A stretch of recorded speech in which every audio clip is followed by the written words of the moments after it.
Cold Figure TV. Revolutionary salute. Revolutionary salute. Like, share, subscribe. Welcome to the House of Revolution. You know I'm your humble host, the Yao Mean of Revolution. And will the Democrats, will they hand over power to Trump, y'all? Will they do the right thing? Well, remember, they said they wouldn't. Before we get into that, be sure to wipe your feet. That means hit the like button. Like, share, subscribe, support the platform, y'all. Yo, salute, family. I'm just getting home. And, revolution is a way of life, and revolution is for breakfast, lunch, and dinner. But I got some revolutionary dinner for y'all. Salute, Queen. Before we look into the aftermath, let's go back and remember that the Democrats did say they would not hand over power, salute family, to Trump. We all say, oh, Trump back in office. Well, I don't think so. I don't think they actually going to allow him to take office. What's up, everybody? Well, I was at least happy to see this morning, and I'd really like to see some things change in the digital landscape. They use, facial recognition. They can't read what's on the screen, but seriously, if I even talk about either one of these two people, my video goes straight to restricted. And that goes for basically any hot topic of the moment. So that's one of many areas I would love to see some change in, but we're not out of the woods yet. I see quite a few channels celebrating this morning, and if they were going to play by the rules, that would be great. But they've already made it perfectly clear that by their interpretation of the rules, this doesn't mean anything. Remember this? Be put into the Constitution can slip away from you very quickly. And the greatest example going on right now before our very eyes is Section 3 of the 14th Amendment, which they're just disappearing with a magic wand, as if it doesn't exist, even though it could not be clearer what it's stating. And so, they want to kick it to Congress. So it's going to be up to us on January 6, 2025, to tell the rampaging Trump mobs that he's disqualified. And then we need bodyguards for everybody. Revolutionary salute to our Queen Kiana Perkins for the donation to the war chest. Revolutionary way of life. I absolutely appreciate the support and the love. Queen, salute to you. Now this dude say they gonna need bodyguards after they do not certify that election to Trump.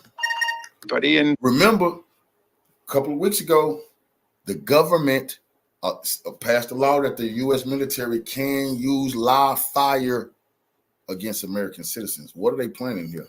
Civil war conditions, all because the 9 justices, not all of them, but these justices who have not many cases to look at every year, not that much work to do, a huge staff, great protection, simply do not want to do their job and interpret what the great 14th Amendment. So you can see that his number one priority is we're going to need protection. Now, there were mysterious, unaccounted for truckloads showing up at the 11th hour. And like I've said in several recent videos, there's only a handful of counties that you even have to put the effort in here. And it sounds like they were trying, but this was just plan D. They've already burned through A, B, and C, and it's going to keep going. I mean, plan A was to do a weekend at Bernie's with JoJo and push him through. And that failed. So they did the old swapperoo and then tried Operation Postman here, where mail trucks mysteriously all show up in the middle of the night and they just happen to all be blue.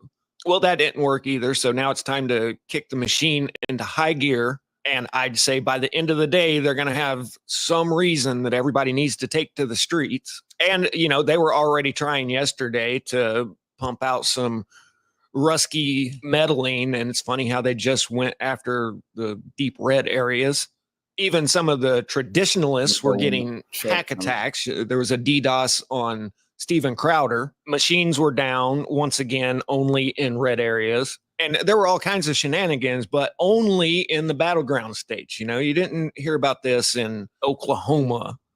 Not surprisingly, the her wouldn't even come out and face her own supporters, which is 95% press. But this right here shows a lot about her character if things don't go your way. I haven't got the chance to check out her concession speech. I do have it lined up, but do we really want to hear her BS? I might show it to y'all. But I did see one part because I was at work, so I couldn't really listen to it. where she said something about we don't show loyalty to a president or something, but to the Constitution. That is a go to show you they got something up their sleeve. She, in her concession speech, she's telling people don't be loyal to the president. That's highly disrespectful. Then I'm just going to go pout.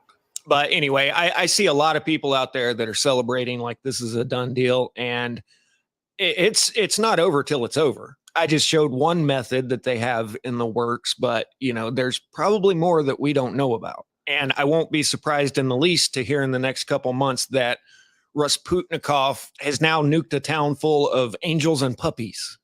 Anyway, it's not over until they actually hand over the keys to the kingdom. So we'll see. Static out.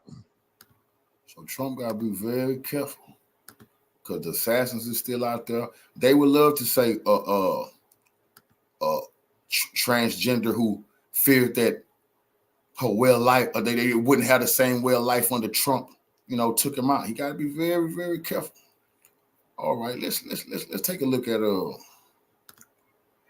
I'm hearing Barack Obama lashed out at the people. Let's see. Did Barack lash out? Is he very upset?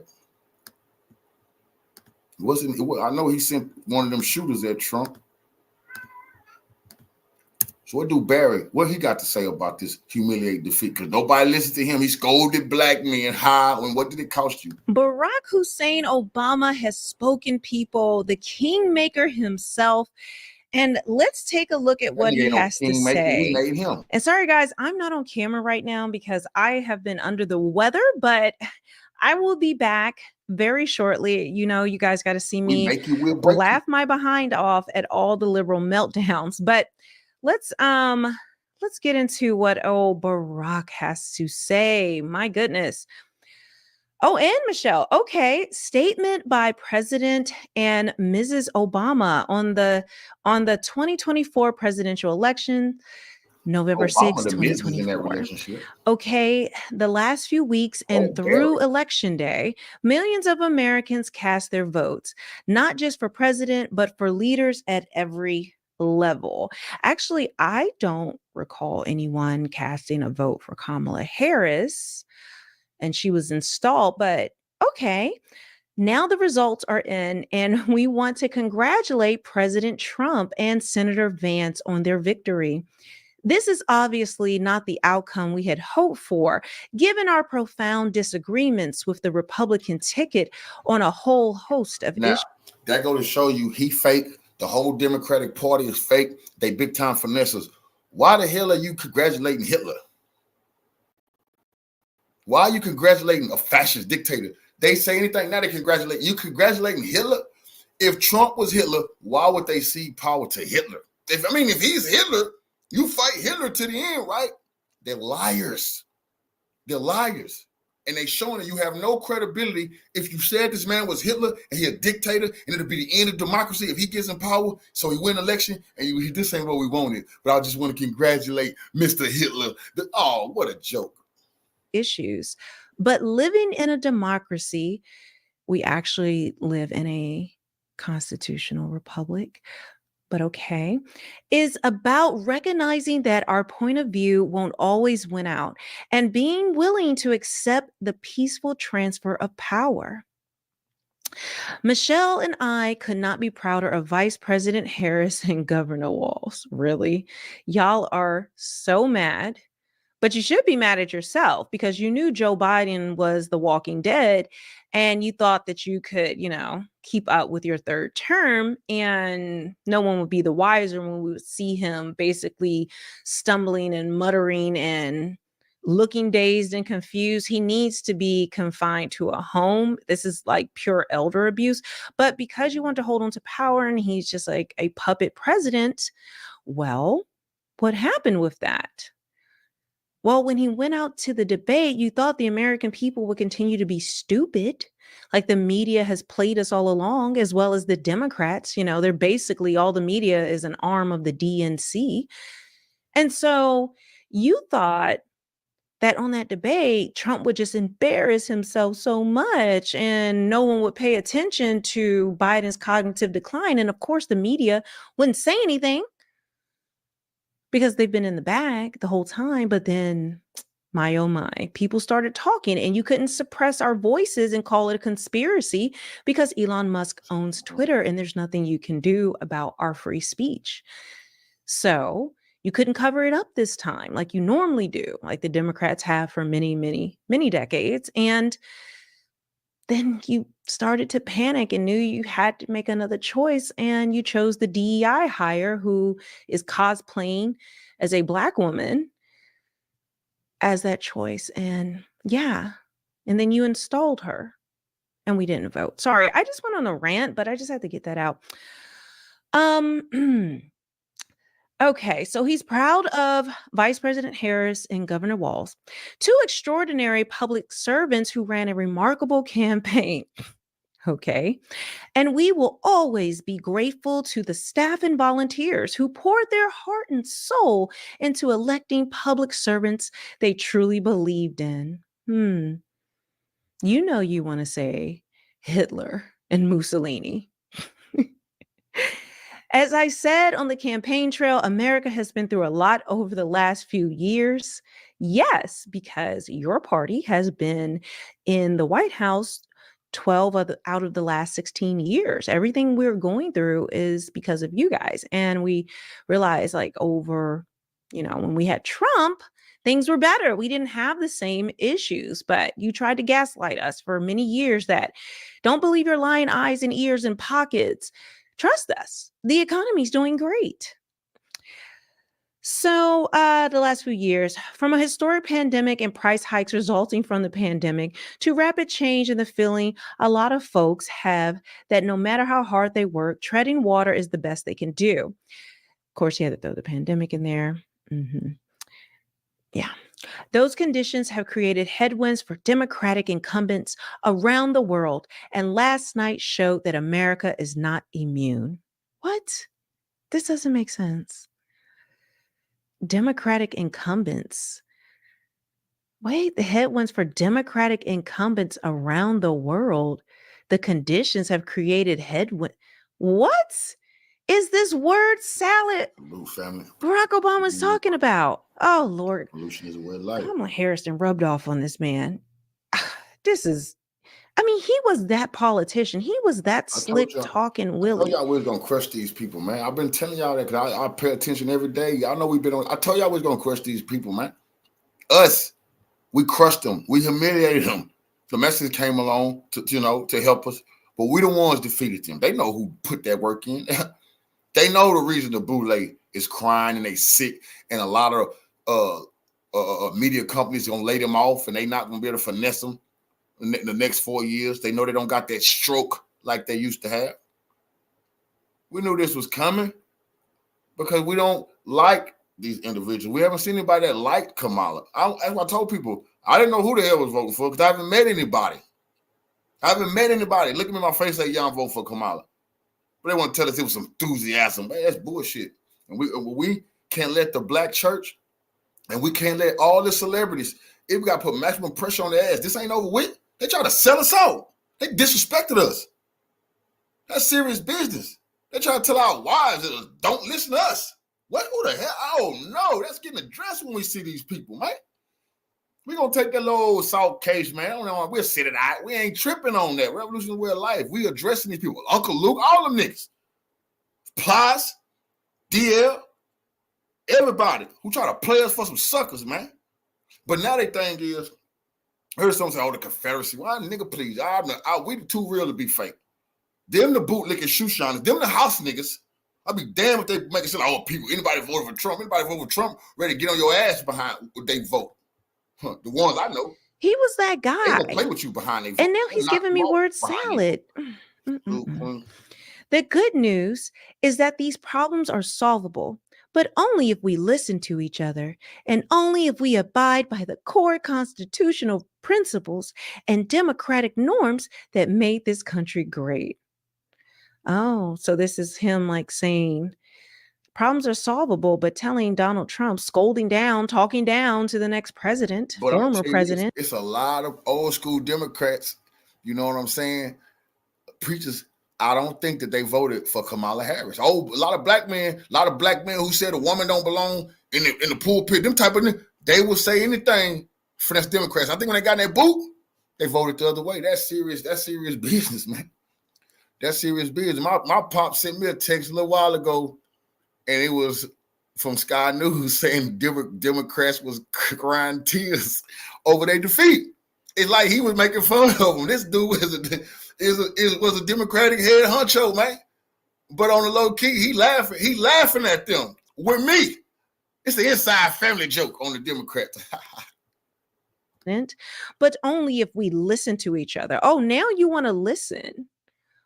When did you want to listen before? When the media told lie after lie after lie, and you aided in that lie. You even said a lie the other day about there's good people on both sides. That is a hoax that has been debunked. I'd be damned if the Democrats tell us, masculine men, that we misogynistic and we don't like women. Nigga, y'all is gay.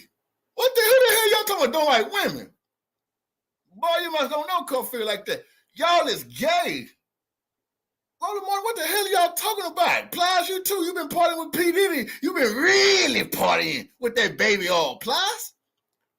D.L. Hughley, perfect name for that guy.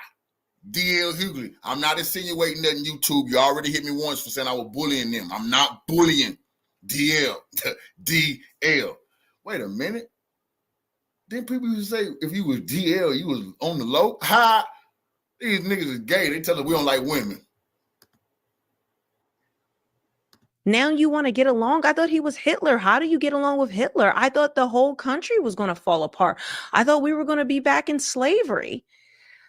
I thought we were all going to, be locked up and rounded up and put in internment camps. How can you get along with somebody that's like that? Or was that a bunch of propaganda, desperate propaganda, because you saw your machine, the Democrat Party, falling apart? And we, the people, were not fooled by your foolishness, by your lies. And the majority, because you can no longer say, well, they didn't win the popular vote. More people in this country are on our side. Are they now? Are they still on your side? Man, so now you have to just shut up, but you got to throw these things in here. A core constitutional principles, was it constitutional, all the lawfare you did on Donald Trump? Was it constitutional? And Brother Dwayne, I know you in that audience, brother. We not going to laugh at you, brother, because you was one of the only ones to get Trump 2024. You arguing with my people. Since you're your brother, we never blocked you. We didn't put you in time out, but I know you're in that audience. Be man enough to say, yeah, y'all was right. Cool, y'all was right. Be man enough to stand up, Brother Dwayne. How you worked with the DNC. We know you in there and the mainstream media to throw out hoaxes and lies over and over again, call us garbage, come up with this 1939, 38, whatever Nazi rally in Madison Square Garden, the very same Madison Square Garden that you guys have used to install Bill Clinton. And it's not even the same Madison Square Garden because Madison Square Garden, I feel like I've said that a lot. Democrats love Nazis. What? This is so fake. Let me tell y'all something. The Democrat, that's one of the first, when this whole thing started, one of the first things turned me off to the Democrats was that war in Ukraine. Anybody been on my platform since I had other channels, y'all know that.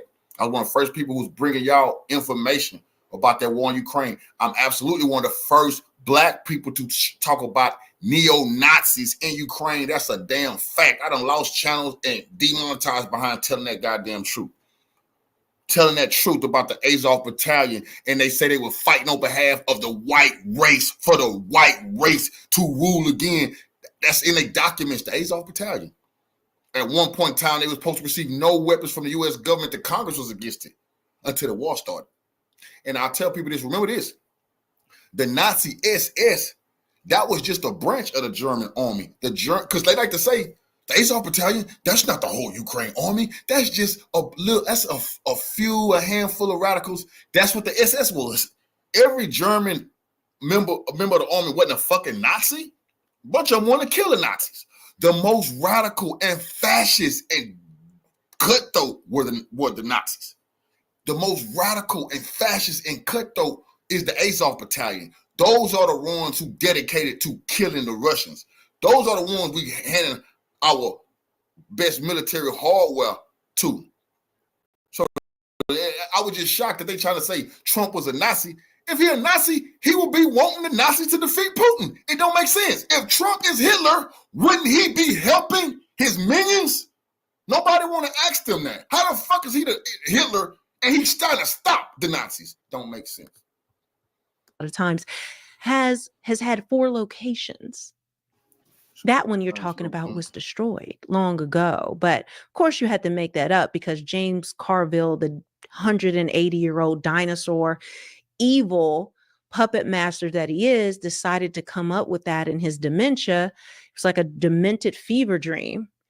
And he decided to spew that. And now that was the edict that was to go out to everybody. Then you have delusional Hillary Clinton and saying it. And then finally you get Kamala Harris to completely embarrass herself, clunking down those steps out of the vice president's house, stepping up to that mic and declaring that Donald Trump is Hitler. They're Nazis. He's going to, it's like pure comedy at this point.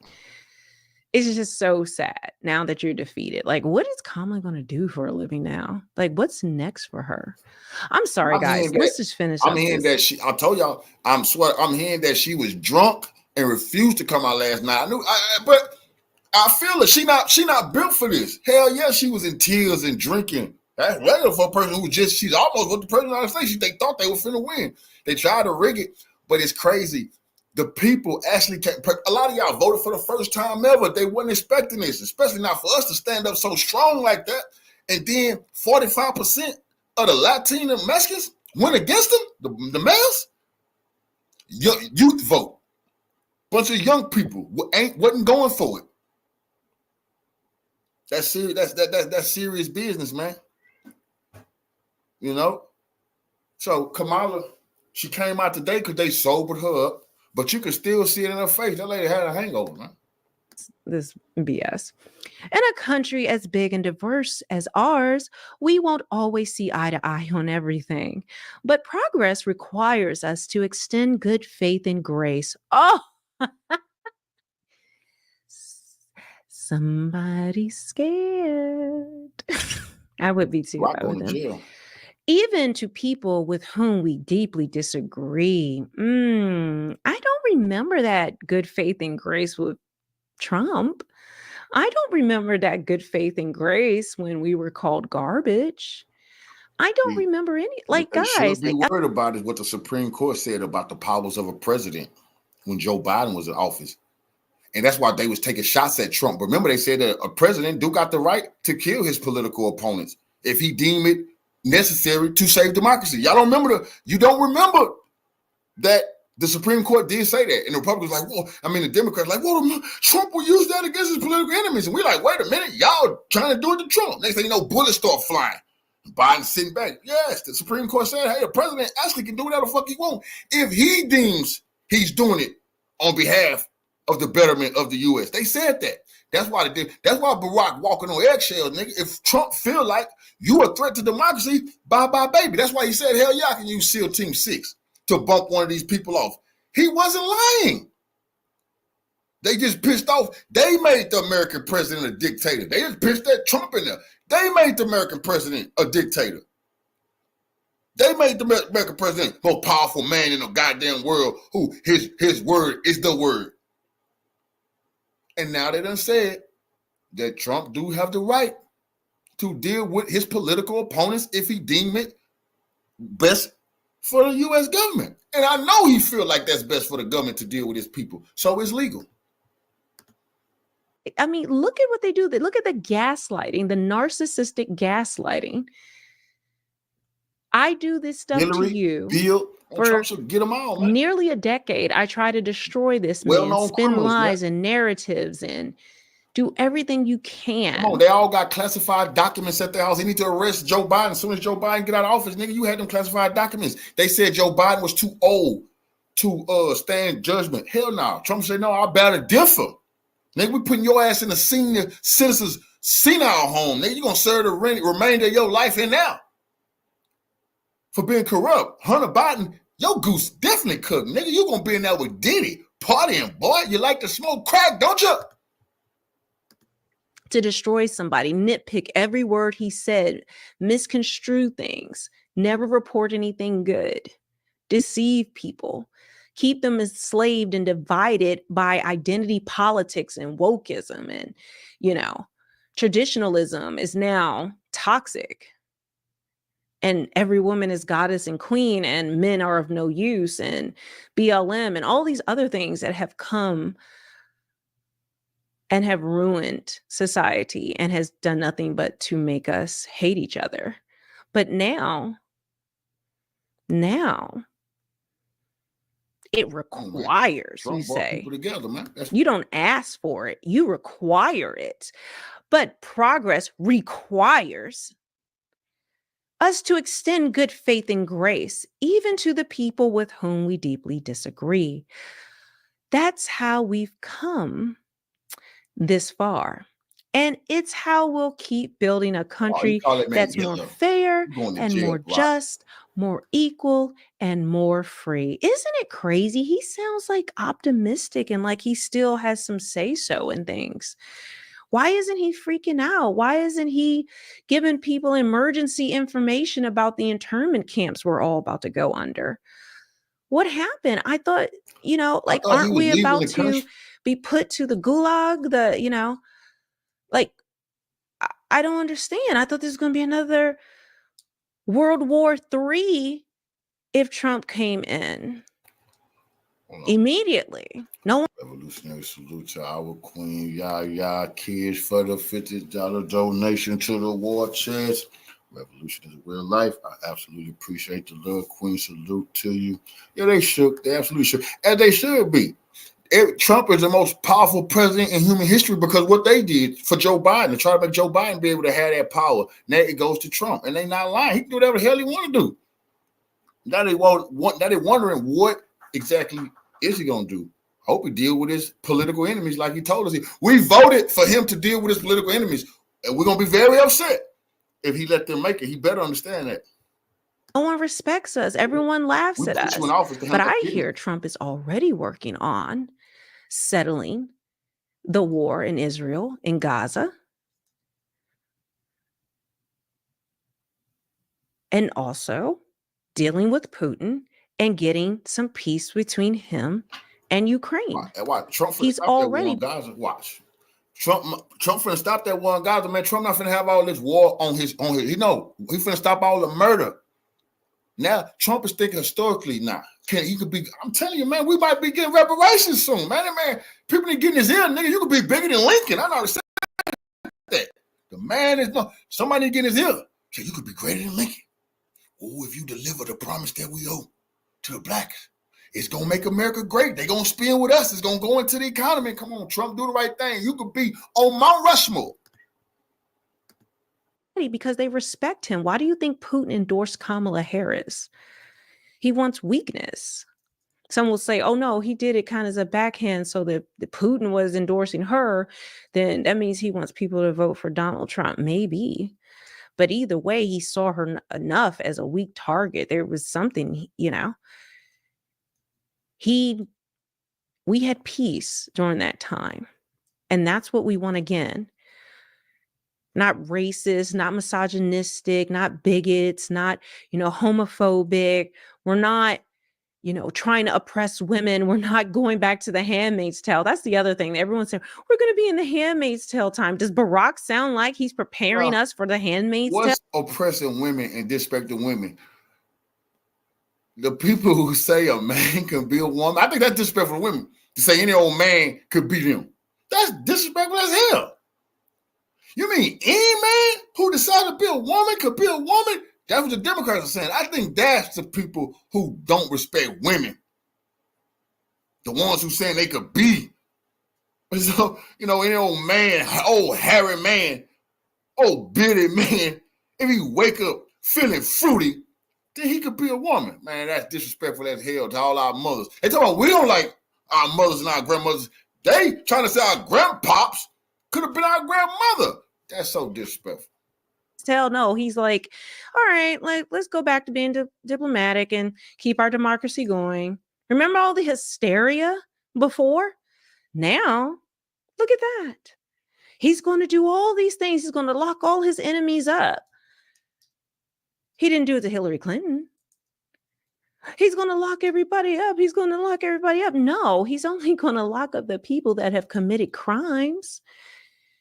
We, the people, are not worried about what he's going to do to us because he's not going to do anything but make us prosperous again. But I ain't going to lie.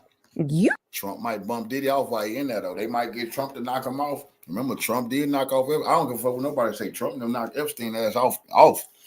If you, Bill Barr, who was Trump, I think he was Attorney General at the time. Bill Barr went in there to visit. Bill Barr told me he was going there to visit the jail. Okay. Next thing you know, Epstein was dead.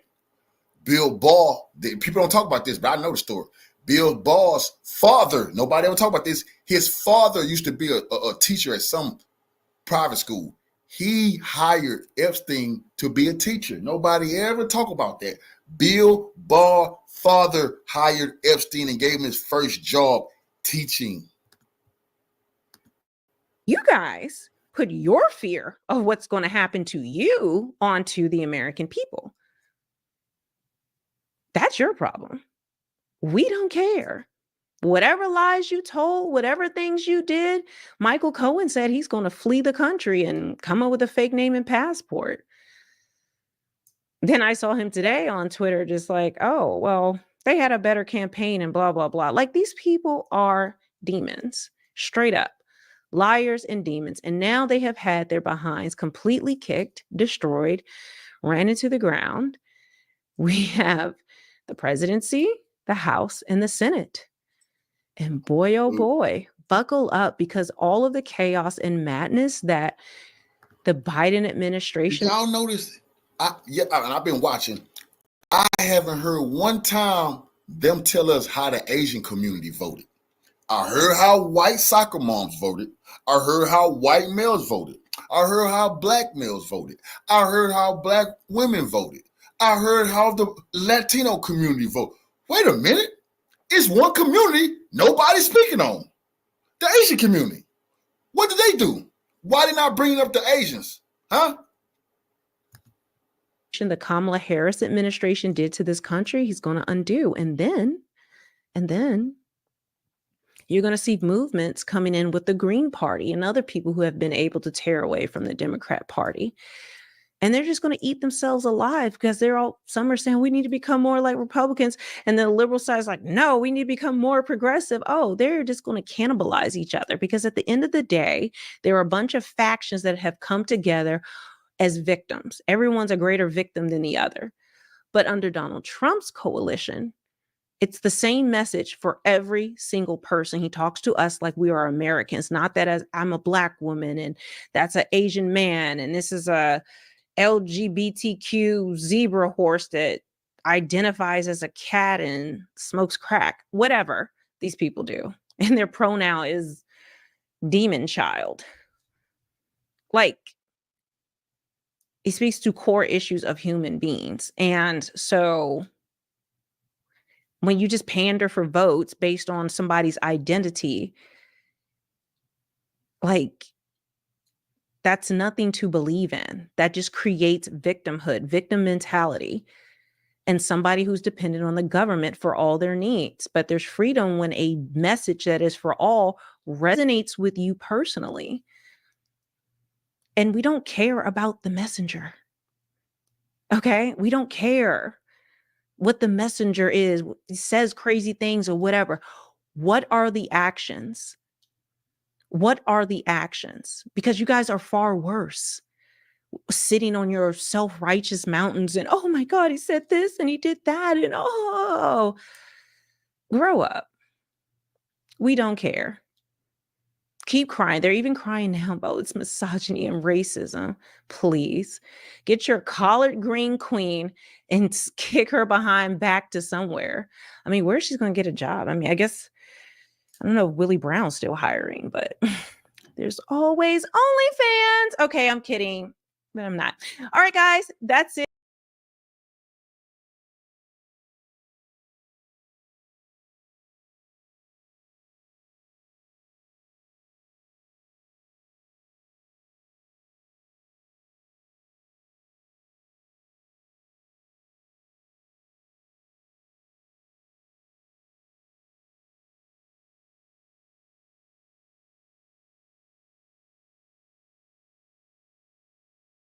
Okay, now I'm finna play this video because I think we all gonna enjoy the tears of the liberals.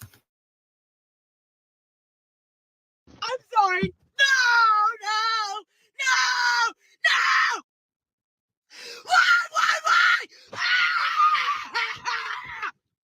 Why? Why? Do you really hate me that bad? We have literally lost the plot. We have lost the plot.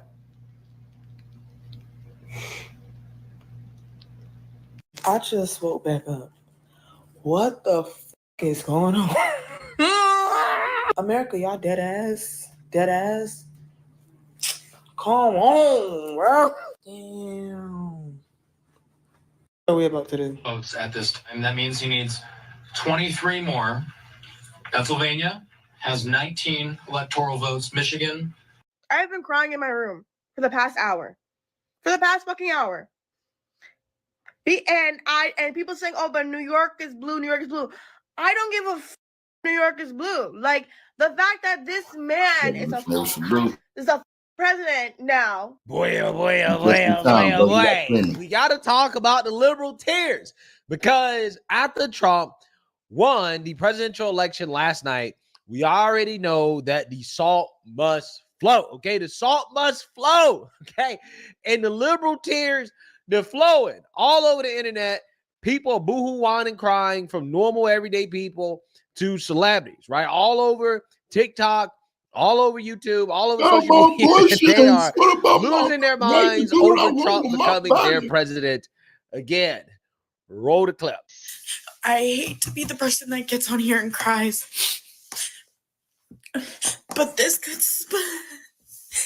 could break me and my parents apart, because they just don't understand what they voted for and like what it means and the bigotry and hatred that they stand behind. But I could see it like breaking me and my parents apart, because they just don't get it, and they don't get that they voted for someone who's gonna make my friends' lives hell.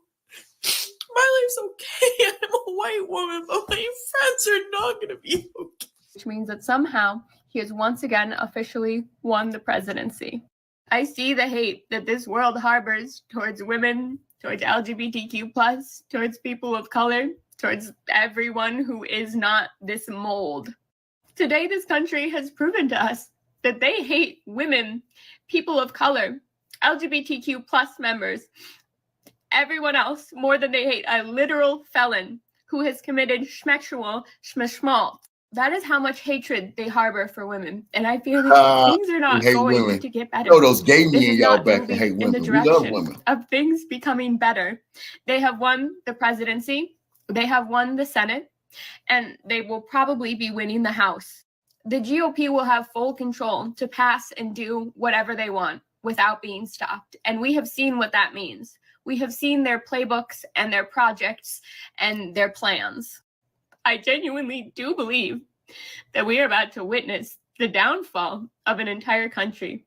If you're on the left, you're a Democratic voter. Wakey. I need to wake you up out of the hypnosis that you're in, that Morning Joe and The View and all of mainstream media has put you in. YouTube. They're lying to you. Why do you think they keep losing? You think they keep telling you how smart they are and how they're going to deliver you victories. This con man here, Jake, you're a good con man, brother. You lied. You lied about Russiagate. You lied about Russia influencing our election. You lied and said that it was no neo-Nazi in Ukraine. You say we still should be helping Ukraine. You only want to help the Palestinians. You're a liar, and you cost people this election too, see? Because you just was lying to them so much. All they ever do is deliver loss after loss after loss. So Democratic voters, snap out of it. Yeah, these guys are obvious liars. Fire them all.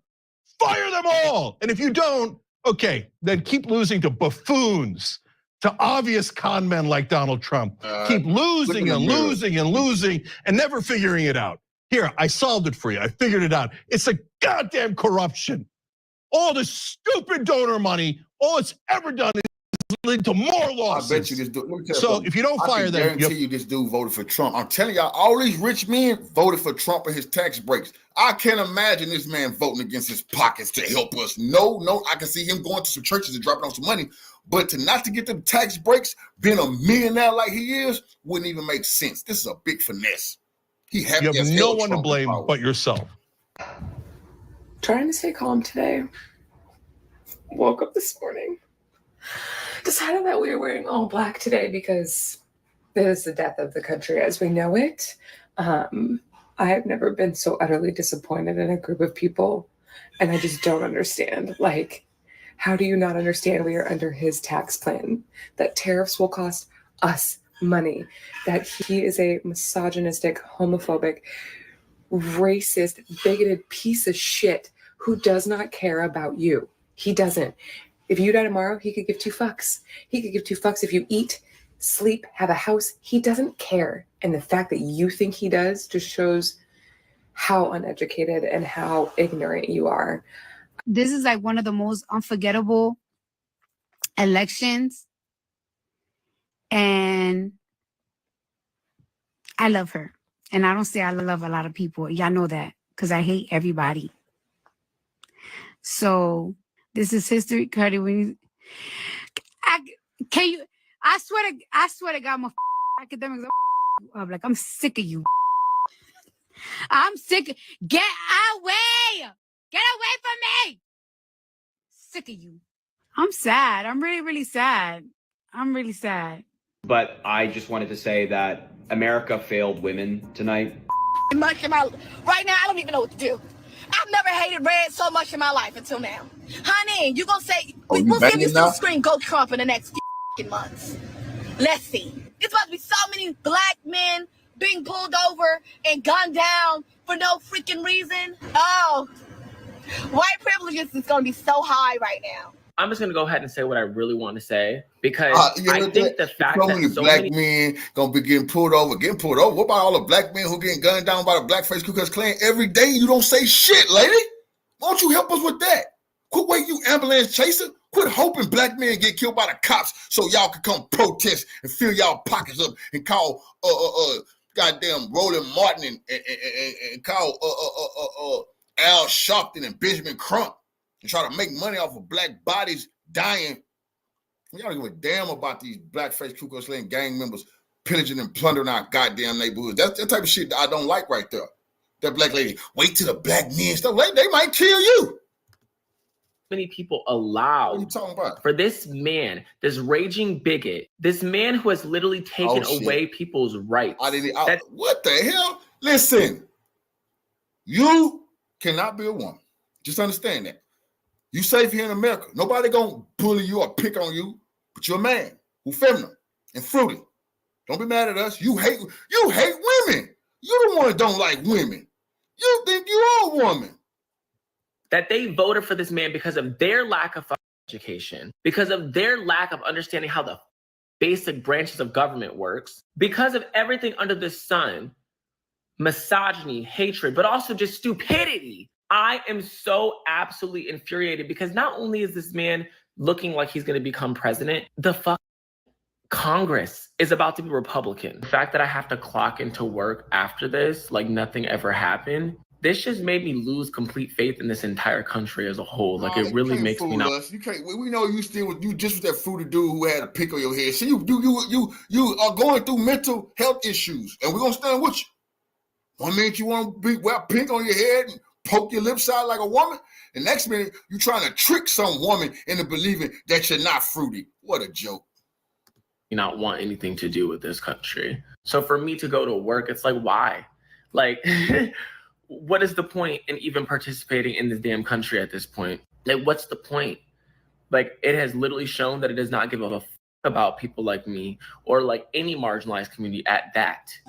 What I've noticed is that men are just genuinely not as concerned as women and don't quite take our concerns as seriously. And I don't know, that sucks because I met a lot of women tonight who are just genuinely so scared. So yeah, let me know, I guess. I can't do this anymore. I'm literally sick. I'm literally sick to my stomach. What has happened to America? What has happened to democracy? What has happened to freedom? I'm done. This is a message to anyone who follows me. If you voted for Trump, unfollow me and block me. If you didn't vote, unfollow me and block me. The fact that it's this close means I've lost all hope in the American people. This weirdo would kill her grandparents in their sleep. Why would anyone vote for this person? He's so evil. He's so demented. Kamala's not perfect. We all know that. We all know that. She is not a convicted felon, rapist, crazy fascist, dictator, psycho.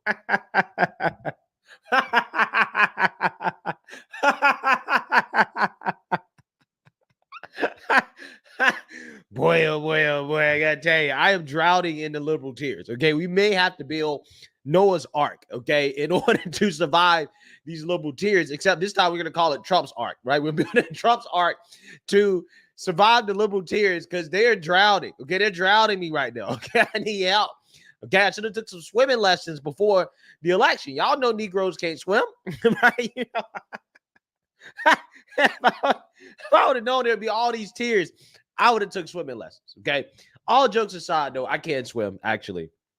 Self-taught, but I can swim. Okay, I can get by. Okay, but anyways, it's just funny. This is hilarious to me. All of these people boo-hoo, why did cry? Hey, Trump a bigot. I can't believe that people voted against your own self-interest. People like me, the gays, the women, people of color, they're under attack, right? It's all fear-mongering and nonsense, man. And it just shows you how brainwashed these people are. Because none of these things that these people are fear-mongering about happened under Trump's first term, and they're not going to happen under Trump's second term. Now, again, I hope some things happen. Like, for example, mass deportations. Okay, I hope that we get a great economy. I hope that the border is secure. I hope that we can get crime under control, although crime is more of a local issue. But I'm hoping that this election, in regards to the red wave, I hope that it affects some of these local elections as well, too. This is something that we probably should look into and talk about, is the effect that this election had at the local level, okay? Because, again, it wasn't just the federal election. You also had state, local elections as well, too. That's a big deal. So I'm hoping that it brings peace, prosperity, more economic growth to this country. I mean, I hope that it brings good things to this country, right? I hope that the country's in a much better place 4 years from now than it is right now. And, again, I don't understand why these people are boo-hoo-whining and crying about that, right? That's not something to boo-hoo-whine and cry over, okay? Because that's what you got in the first 4 years of Trump. So, again, I think it's reasonable to assume, hopefully, we're going to get that as well, too. But I will say this. RFK being a part of the administration, I'm hoping that he will be, okay, in some aspect, especially when it comes to health. When you talk about mental health, right, we really have to look into Trump derangement, right? Trump derangement syndrome needs to be studied, okay, because it is extremely prevalent among a significant portion of this population, okay? And I think that it is driving a lot of people in this country insane. It is making their quality of life worse than what it would be had they just not been so deranged.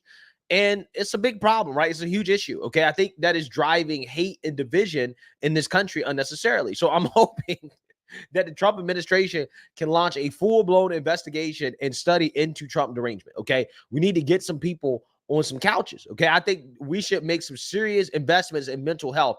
And one of the main issues that we have to look into, again, is Trump derangement. Because if we can get that issue solved, then I think we're going to improve the quality of life for a lot of individuals in this country. And we're going to solve a lot of problems by simply solving that issue. So with that being said, I really do believe that Trump has a lot of work to do, okay, when it comes to trying to bring the country together. Now, clearly, there's some parts of the country in which we're just not going to be able to unify because, again, Trump derangement, and these people just hate Trump. And it doesn't matter what he does, okay, or what he doesn't do. They're still going to hate the guy, right? They really believe that he's going to be a dictator on day one. They believe that he's going to throw journalists in internment camps. They believe that he's going to deport all the Latinos. They believe that he's going to allow police just to beat up black people without any consequences whatsoever and to throw a bunch of black people in jail. They believe the guy's Hitler, right? And when you believe these things, this is the response that you get. And it's unhealthy for the country. It's just not good for the country. And one thing, Trump needs to stop talking about giving qualified immunity to dirty cops. That's something that I myself will write emails to the White House, to his I ain't bullshitting, man, to his staff, and I'm gonna need to let them know that they better not start pushing the qualified immunity for dirty cops. That's not a popular thing. It's a new day. They need to let dirty cops pay the price for being dirty cops. For anybody to have this much hatred and vitriol towards one man who did nothing during his presidency except make their quality of life better. That's it. That's all he did during his presidency. And you hate the man that much? It doesn't make any sense. I just got a feeling that 4 years from now, all of these individuals, right, they're probably going to be in a much better place, okay, economically speaking, at the very least. What we're going to do as a group, every time we hear something that we don't like coming from them damn Republicans, we're going to mass email. I'm going to show you how to do it. We're going to call. You can call the White House. See, it's people. This is your country. You can call the White House. You can call Congress people. I'll call Barr and Donald. I swear to God, I'll email Donald Trump Jr. Every time we hear some shit, I'm reminding them we are the ones put y'all over top. There's some things y'all got to straighten out. The bigots and the racists who are in the Republican Party, they didn't deliver y'all this victory. You're us. They couldn't put you back in power. You owe us. You owe the new people who put you back in power. And what we asking for is you not listen to the bigots that's in the Republican Party. I'm serious business. I can guarantee you I'm going to stay focused on that. Whenever I hear some bullshit coming from the Republican Party, we're going to mash the fucking gas on that issue.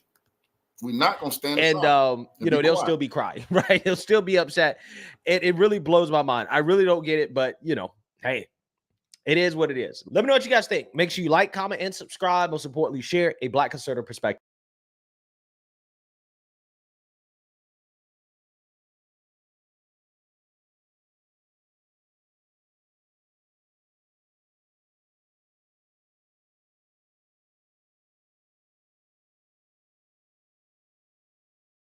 Because the truth is, Trump is just a vessel. We used him so we can get in power and get some things done. We used him to slap the boule, slap the Greek freaks, slap racist Joe Biden, the descendant of slave owner, especially for helping Ukraine. That's one thing I swear to God, man. I swear to God, that had me so pissed and working with them fucking Nazis, bro. I knew I was going to get their ass sooner or later. I knew it. And all I needed somebody who was going to agree. And Trump is agreeing to some things. But I see it that we the ones in power. He just a face. You a vessel. We the ones done this goddamn thing. Their ass would not be in there if it wasn't for us.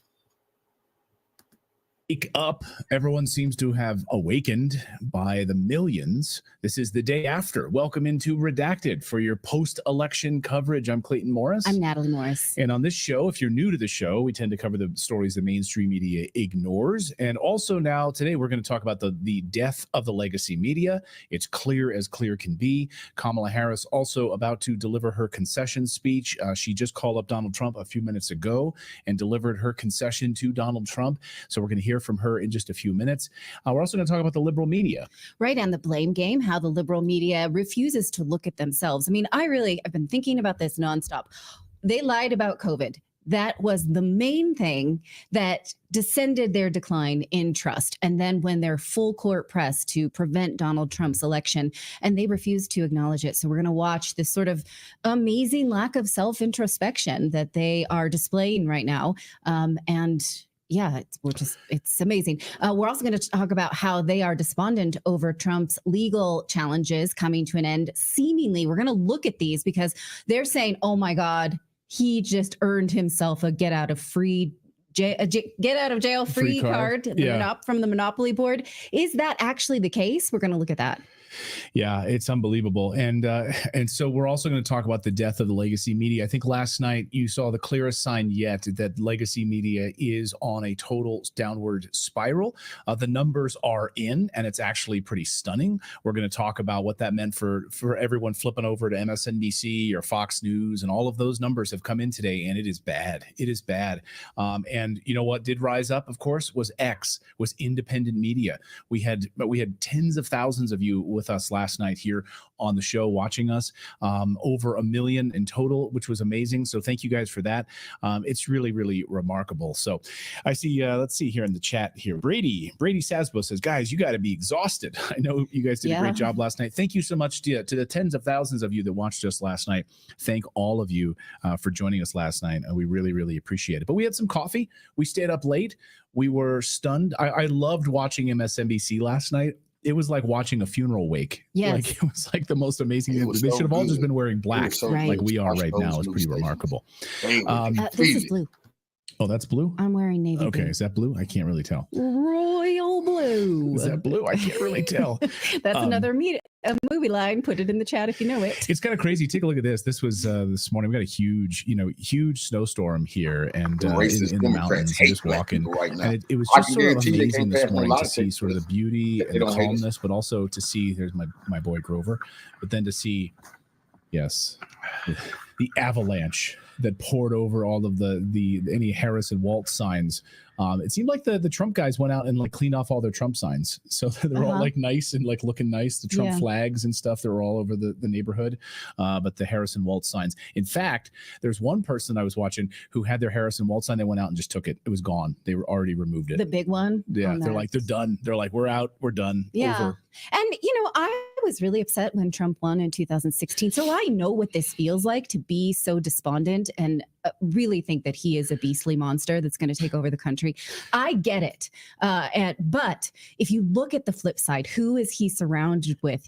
Tulsi Gabbard, Vivek Ramaswamy, RFK Jr., who have promised such wonderful things like removing fluoride from the water, abolishing the FDA, which has lied to us about the COVID vaccine, ending foreign wars, shrinking the size of government, making the US dollar actually backed by something, whether it's Bitcoin or gold or what have you. Those are positive things. Those are things to lean into. And the people who have lied in the most egregious way, that have caused children to be droned in the Middle East, children, innocent men dragged off the streets in Ukraine, dragged into a war that the United States wanted and has been planning for over a decade, military budgets that include drafts for men and women. That's why I was so excited to see the Democrats have their faces shoved in utter shit. So that is what I'm celebrating today. Less than a Trump win, but a Democratic loss. Also, we're moments away from. Oh, go ahead, Phil. Oh, sorry. I was gonna say I had to like kind of explain to my daughter last night because she was pretty distraught. This is the first election she's voted in, and she was just like trying to understand why. And I was like, Kamala was never popular. Like nobody ever voted for her. They tried to skirt the fact that like she got what 4% of the vote in the primary she actually ran in, and so it's like she was never popular. It's like you can't. This is never going to work. You can't just force something on people like that. And that's the reason we have a primary, is so that the Democrats could put forth and choose for themselves the best candidate. They never had the chance to do that because the Democrats cheated by leapfrogging RFK Jr. and installing Joe Biden and then pulling him away. They never had a vote, and they haven't in over a decade. Go ahead, Philip, please. Yeah, I was gonna say it's been like 2008. I think was the last time the Democrats actually had a proper primary. Yes, because like after that, it was sort of they forced Biden on us, and then they tried to force Biden again, and then didn't end around. And then what happens is all these liberals get together in an echo chamber, right? This is why they hate X, because they can't have their echo chamber. So you had all the liberals that were on X, and they're like, we can't have this. We can't have people telling their opinions and free speech. We can't have this. We have to go over to Threads. Like, who the hell's using Threads? Are you kidding me? Or Mastodon? Yeah. Like, so liberals are like, we got to go have our own little echo chamber, or we can't have any dissenting voices. And so they don't want to know that she was never popular. That, in fact, that we're going to look at the numbers here in just a few minutes, and we're going to go through all of this because there are some stunning revelations about last night's win that's damning for Democrats who lived in this echo chamber. So we are just a few minutes away here. We're watching right now Yeah, Kamala, we're waiting for Kamala Harris to come out and to speak live. They're kind of testing the microphones right now. She's going to come out and give her big concession speech. And she already called President Trump a few minutes ago and delivered that speech. And what do you think liberals could do if they wanted to honestly navel gaze and say, what did we do wrong? Yes, they cheated so many times by dethroning Bernie Sanders, not, installing Hillary Clinton. Steele dossier, creating a fake all Russiagate story. But it's not that liberals don't have some good ideas. So could they recreate their platform honestly? I don't see them doing that because of all of the warmongering, the cheating and the stealing, all the murder. But how? What's left? They pandered to the DNC. It's like they let the rulers in their party, that's who they're playing with, and those people don't actually give a shit if they win or not, because they still make the money. All of and so it's like what they're not doing is they do not actually appeal to their voters, and I think that's so. Why what do you think? Like the given all the food is rotten in that refrigerator, what do you think is left in there? What's good that can be pulled out? What do you think, Philip? I mean, I think it'll be for people like my daughter and stuff like that to just sort of fight back. And fight their party.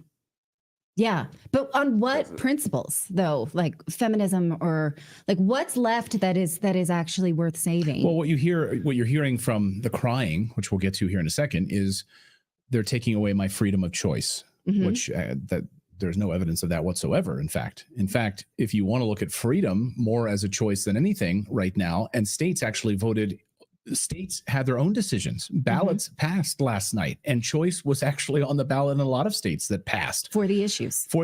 Yes. So like this idea of choice, like that's a big one. That he's a fascist, that he's Hitler, and the big thing that he's going to lock people up. No, I don't want to talk about the anti-Trump rhetoric of the Democrats. I want to talk about what is good that they have left in their refrigerator that's not You're spoiled. talking about liberals. Yeah, for Democrats. What can they build their party on now, since they've been cheating in their politics and they now are the party of censorship and war?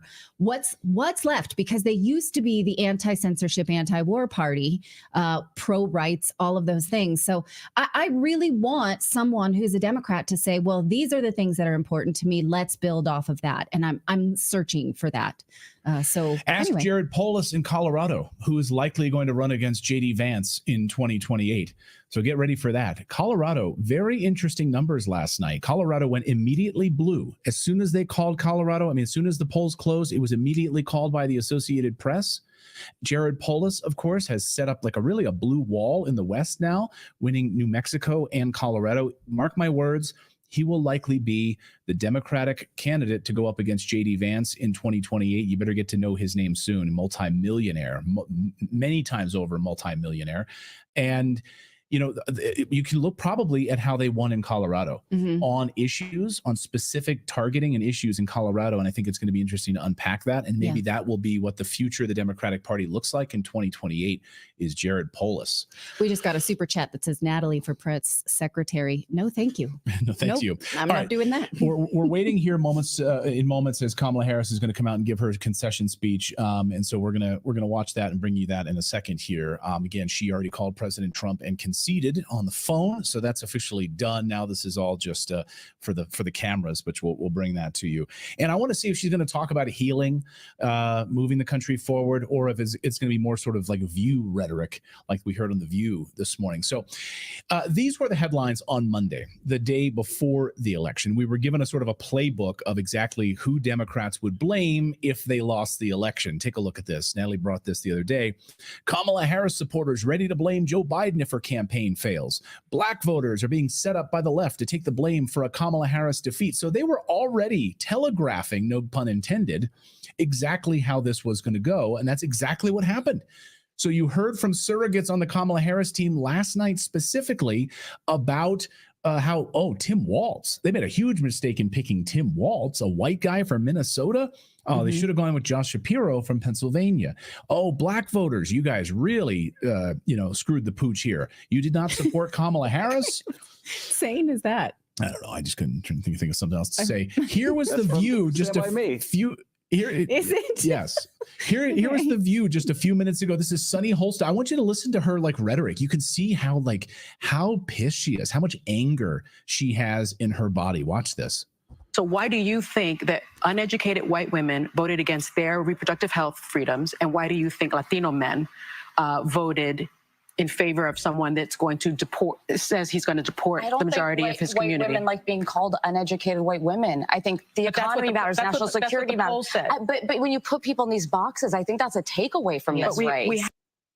Yeah, good for Farah for actually pointing that out. Yes, girl. Like, crazy, so she's like, yeah, all these uneducated white women, all these stupid white women that voted for Trump, all of these Latinos that voted for Trump, you're stupid, basically is what she's saying. All you black guys out there who voted for Trump, you're stupid. That's what she's basically saying with her elite, her Upper West Side elitism. Why do you think the Latino women, they voted against their own reproductive rights? Their own, you mean abortion? They didn't vote. You want not to reproduce. Charlie, look, fancy words they try to use for killing these babies need to stop. Why are you voting against the right to have life? No, you don't want life, man. You don't want life. What the right for a woman to do as she pleases with her body? They can't do whatever they want with their body on these streets. We call that prostitution. Go tell the police and you walking down one of you were late in the night. You a lady of the night. I got the right to do whatever I want with my body. You going to jail, man. And that's serious business. You know what? That might be a new project that we need to do here on Cold Finger TV News Network. I think it's time we hit the streets. And I think I need to get with some ladies of the night. And I think I need to film them. And I want them to tell the police as they on that stroll, I got the right to do whatever I want with my body. Let's see if the Democrats gonna back it. Because can these women, I want to know if it's true, can these women really do whatever they want with their body? Or will they go to jail if they're trying to sell some tail? Come on now. Carrying there. Yes, it's because disgusting. she doesn't have to live in neighborhoods with criminals. So when Democrats say that they want to let out criminals or flood the border and criminals actually move into these Latin communities, Latins suffer first. They're the ones that get raped. They're the ones that get burgled. They're the ones that get their cars stolen and get shot. And guess what? They kind of don't like it. Yeah. And so they're saying, this racist idea that Latins want an open border because they see people that look like them. That's not how it works. Wait a minute. So let me understand this, Sonny Holston and all of you liberals. Another thing that I don't really think they understand about Spanish-speaking people, Latins. Majority of them are Catholics. Majority of them, like black people, have a spiritual dimension to them. We know they have a family unit. We have a family unit. So everything the Democrats was pushing really was going against that family unit and that spiritual unit that's in a lot of that Latin community. You see, they can't understand that. Those are Catholics. They reject abortion. They reject you telling them a man could be a woman and a woman could be a man. Liberals out there who are crying about this and who are putting out this blanket lie. I've heard it multiple times over the past 24 hours from liberals, like on a podcast that I listen to regularly. It has nothing to do with politics. They were saying, Trump's going to deport all of these Latinos. I can't believe how Latinos would vote against. This is ridiculous. So let me just get this right.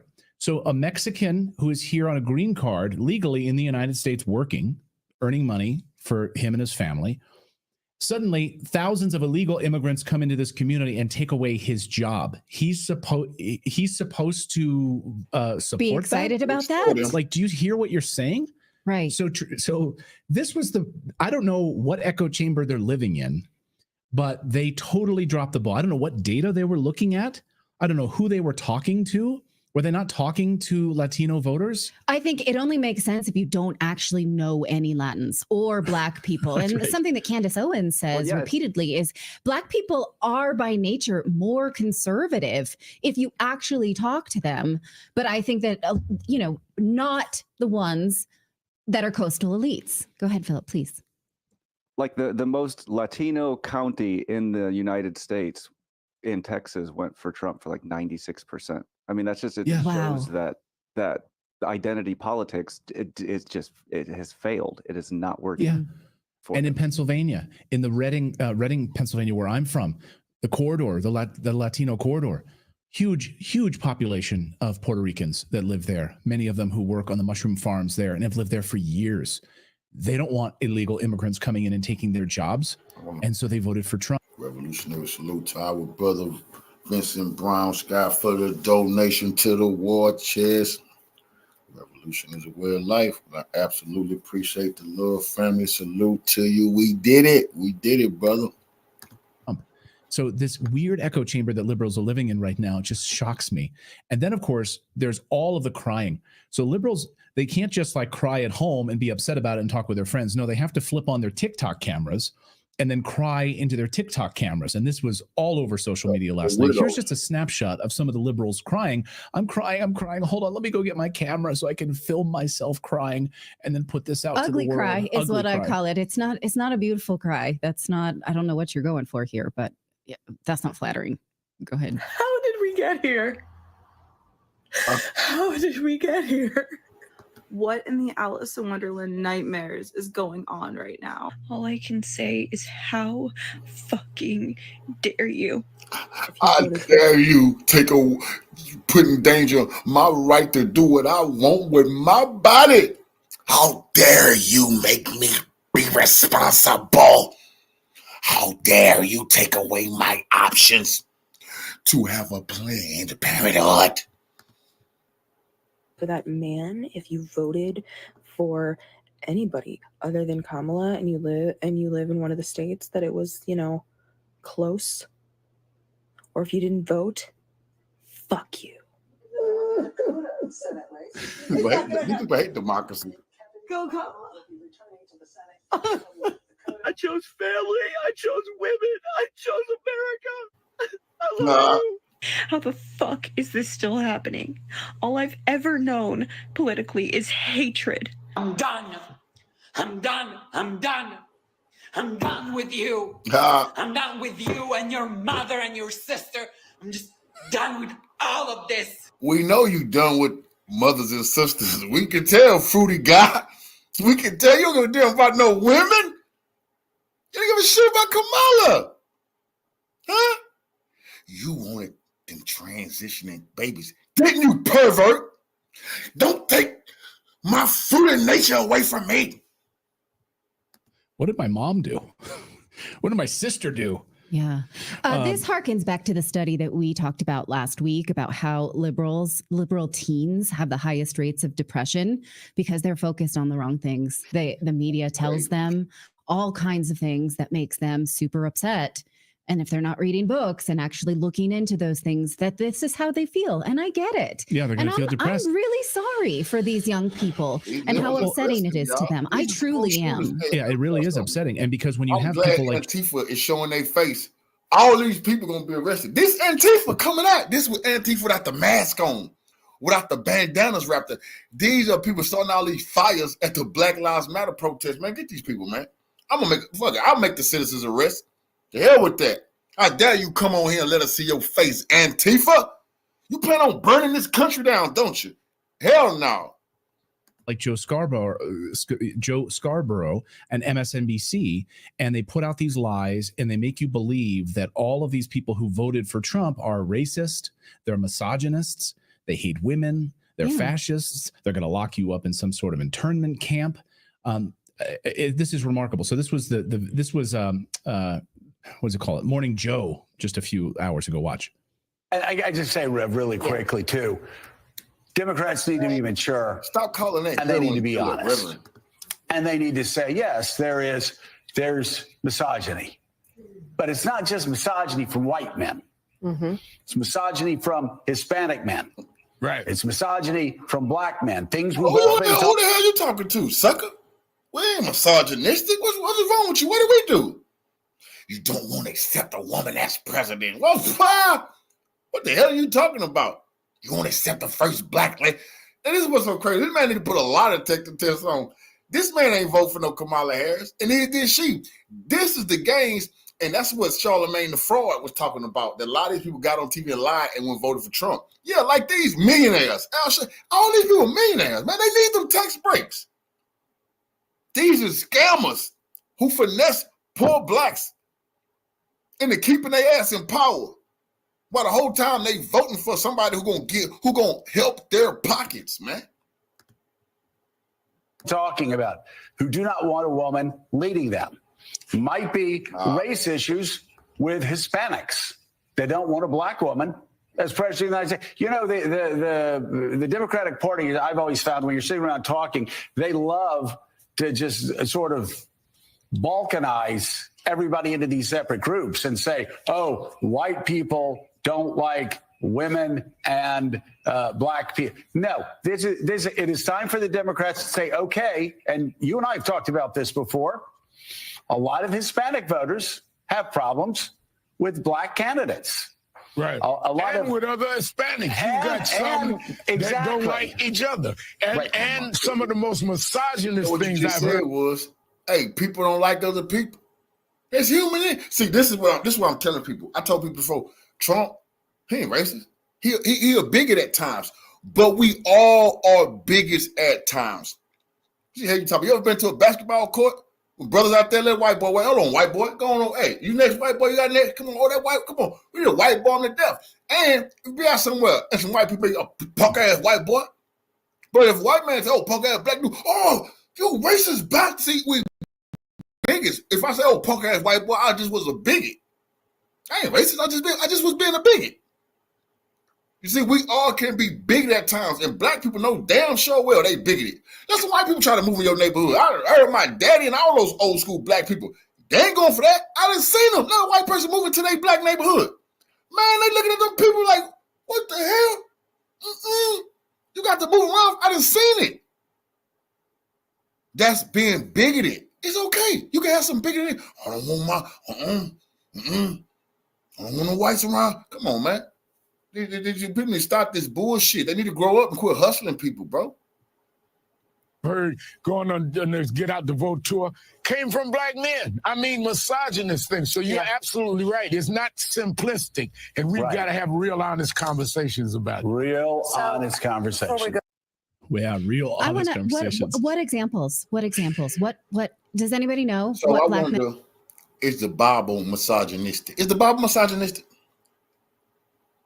We need to finally have this conversation. Is the Bible misogynistic? Is these spiritual books misogynistic?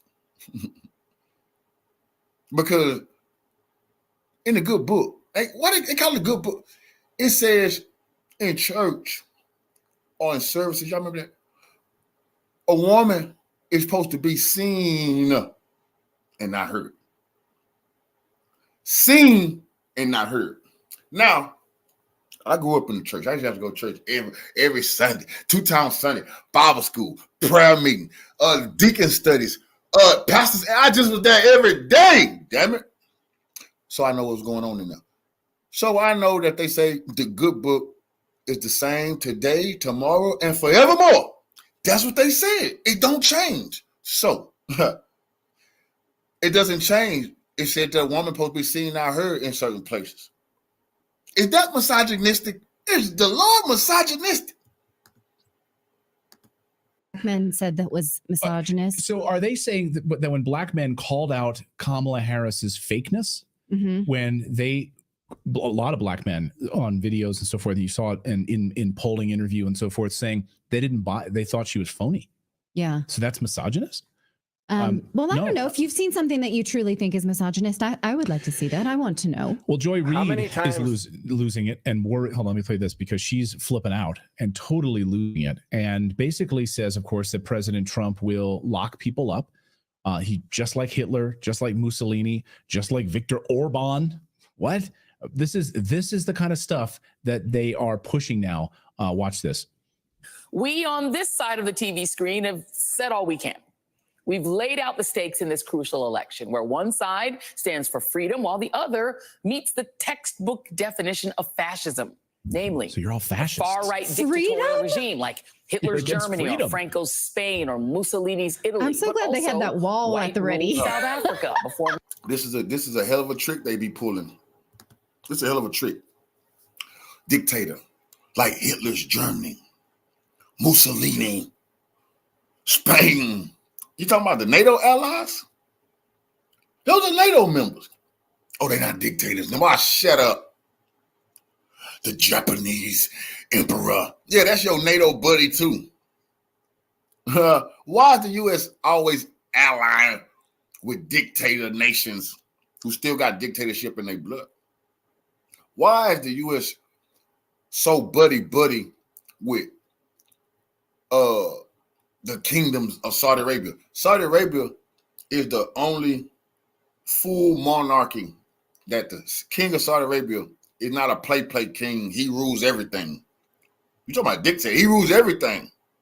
He can do whatever he want, whenever he want. Nobody can speak to the king. You get your head chopped off. But the U.S. seems not to have a problem with the king of Saudi Arabia. You never once heard them talk about women's rights in Saudi Arabia. We ain't got no goddamn rights. Black people don't got no rights. Slavery just stopped in the 60s, in the 70s in Saudi Arabia. If you don't believe me, I'll give you time to look it up. But that's when they act like it came off the books. In certain parts of Saudi Arabia, people still slaves. Black housekeepers coming from Africa. I remember they just had on TV a couple of years ago. Some people in Saudi Arabia killed a black person, what they made. You know, they tried to hush it up, but it was an international incident. They found out this slavery was still going on in the house of Saud. These people don't say one word, but then they want to say the president of the United States want to be a dictator, and he like to buddy up to dictators. Man, the U.S. is good buddies with dictators all over this goddamn world. It's ridiculous. Or Mandela and the black majority took control, or Vladimir Putin's Russia, Viktor Orban's Hungary, or Nicolas Maduro in Venezuela today, that suppresses the rights of women and minorities, uses the military to execute the whims of a strongman dictator, and controls and suppresses the press, education, the arts. Now, this is a rewrite. People do love a strong man. People do love a strong man, and let me tell you this. The countries who prosper and move forward is those who have a stable leadership. That means this every 4 years shit is a scam, because one person puts something in power, like Barack Obama with the Iran nuclear deal, Trump come in power and erase it. That's why the world don't take us serious, because in 4 years, a deal somebody made, another person can come and tear it up and say, you kiss my ass. That's irrational. Putin not in power this long just because he loves power. No, he needs to see things through. Xi Jinping over there, he's not the president for life because he just want to be the ruler of China, because they understand. Historically, it's a fact. You keep the leader in power and they get to see the things through. That's why Gaddafi was great at what he was doing. But that's why the U.S., they don't want no strong leader who stays in power to see things through. They want chaos. They want to switch people in and out, because you'll never get nothing done like that, because they can manipulate the next person that's coming in. It's history to suit a favored and dominant racial class, and foments extravagant corruption. So do you hear yourself, Joy Reid? Freedom. Everything you just said is exactly what the Democrats did and have done.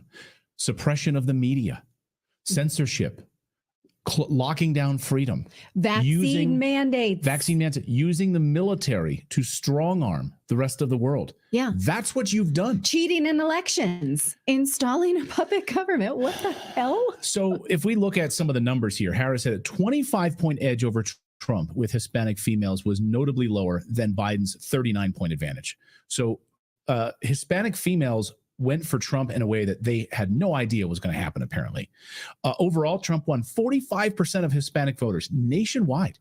That's unbelievable, compared to 53% share that Harris had. That is a huge increase for Latino voters for Trump.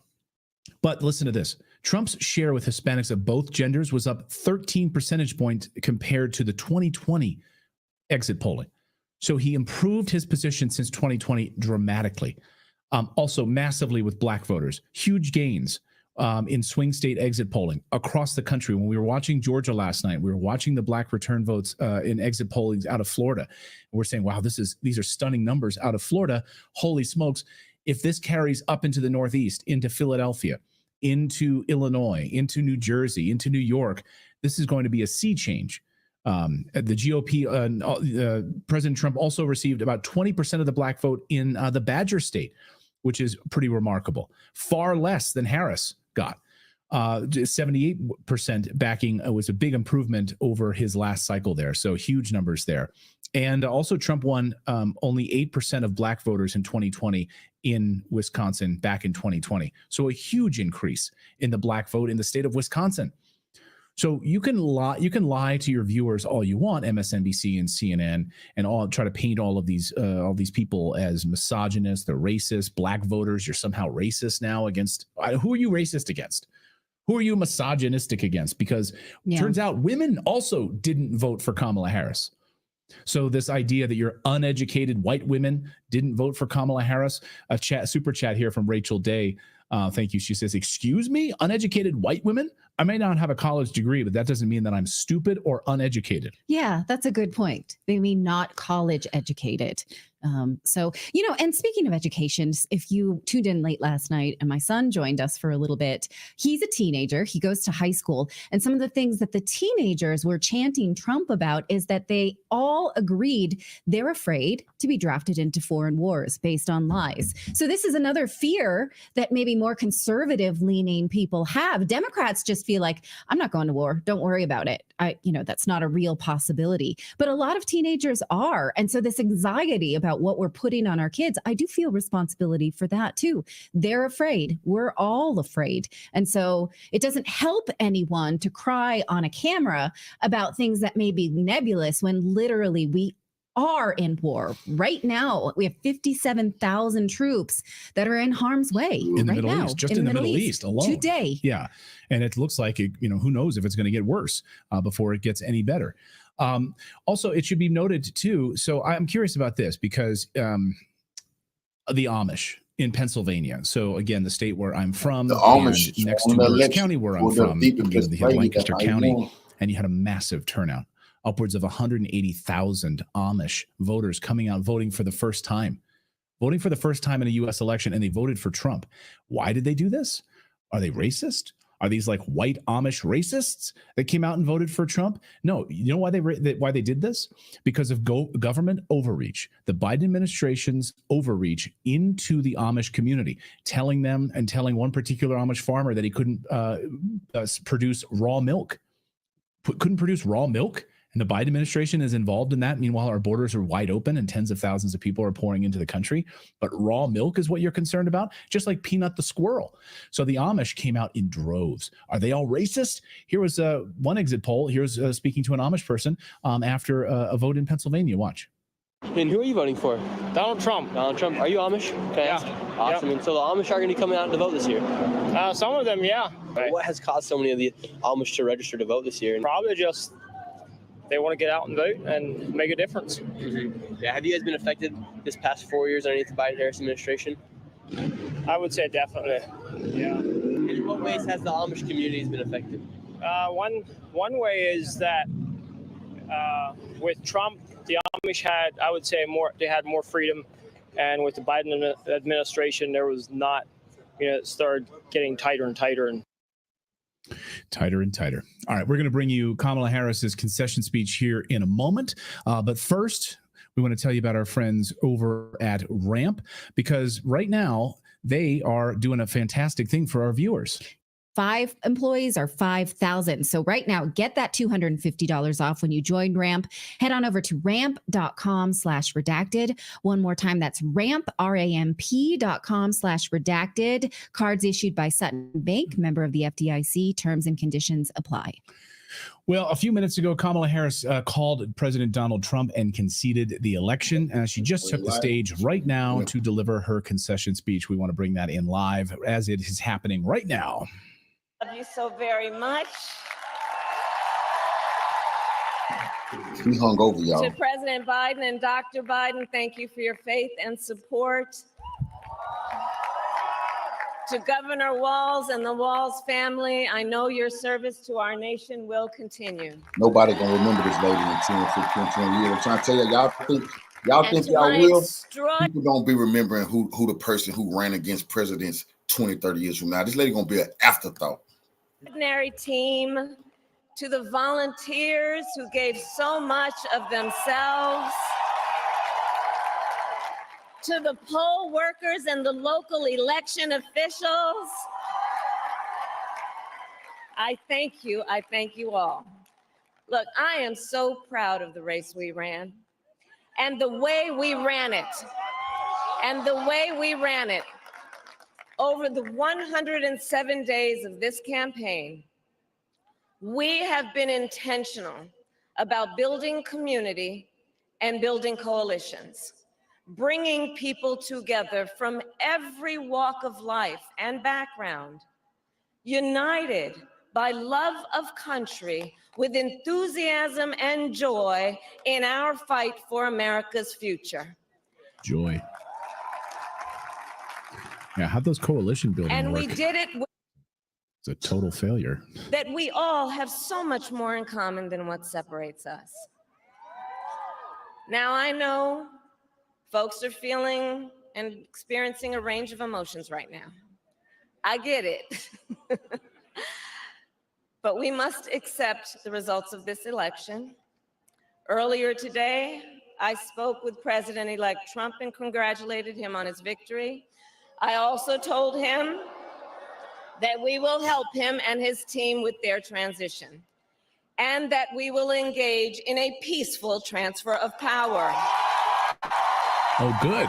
Oh, they're applauding that. So unlike the Obamas who just destroyed A computers. fundamental principle of American democracy is that when we lose an election, we accept the results. That principle, as much as any other, distinguishes democracy from monarchy or tyranny. And anyone who seeks the public trust must honor it.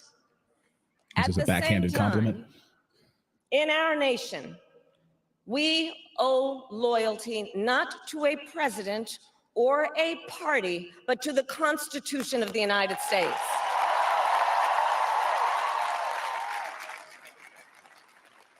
And loyalty to our conscience and to our God.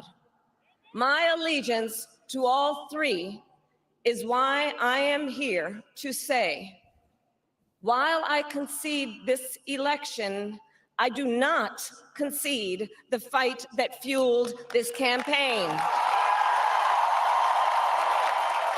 Okay. The fight for freedom, for opportunity, for fairness, and the dignity of all people. A fight for the ideals at the heart of our nation, the ideals that reflect America at our best. That is a fight I will never give up.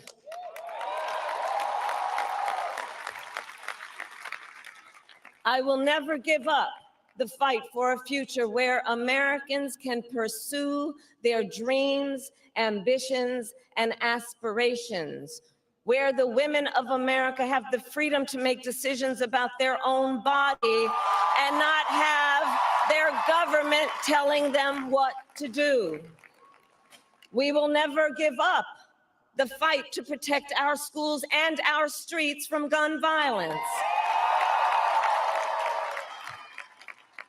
And America, we will never give up the fight for our democracy, for the rule of law, for equal justice, and for the sacred idea that every one of us, no matter who we are or where we start out, has certain fundamental rights and freedoms that must be respected and upheld.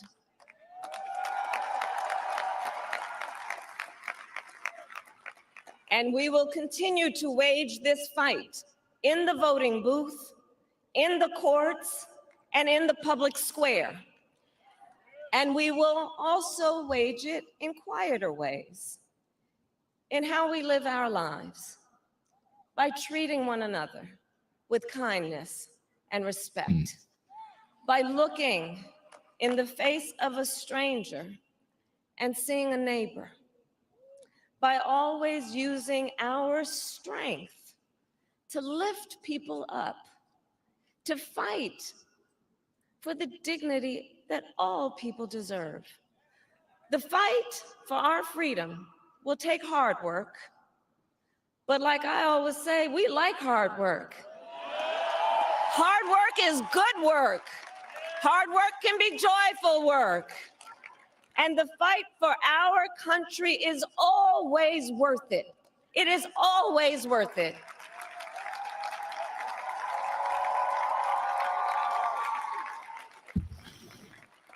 So there you go.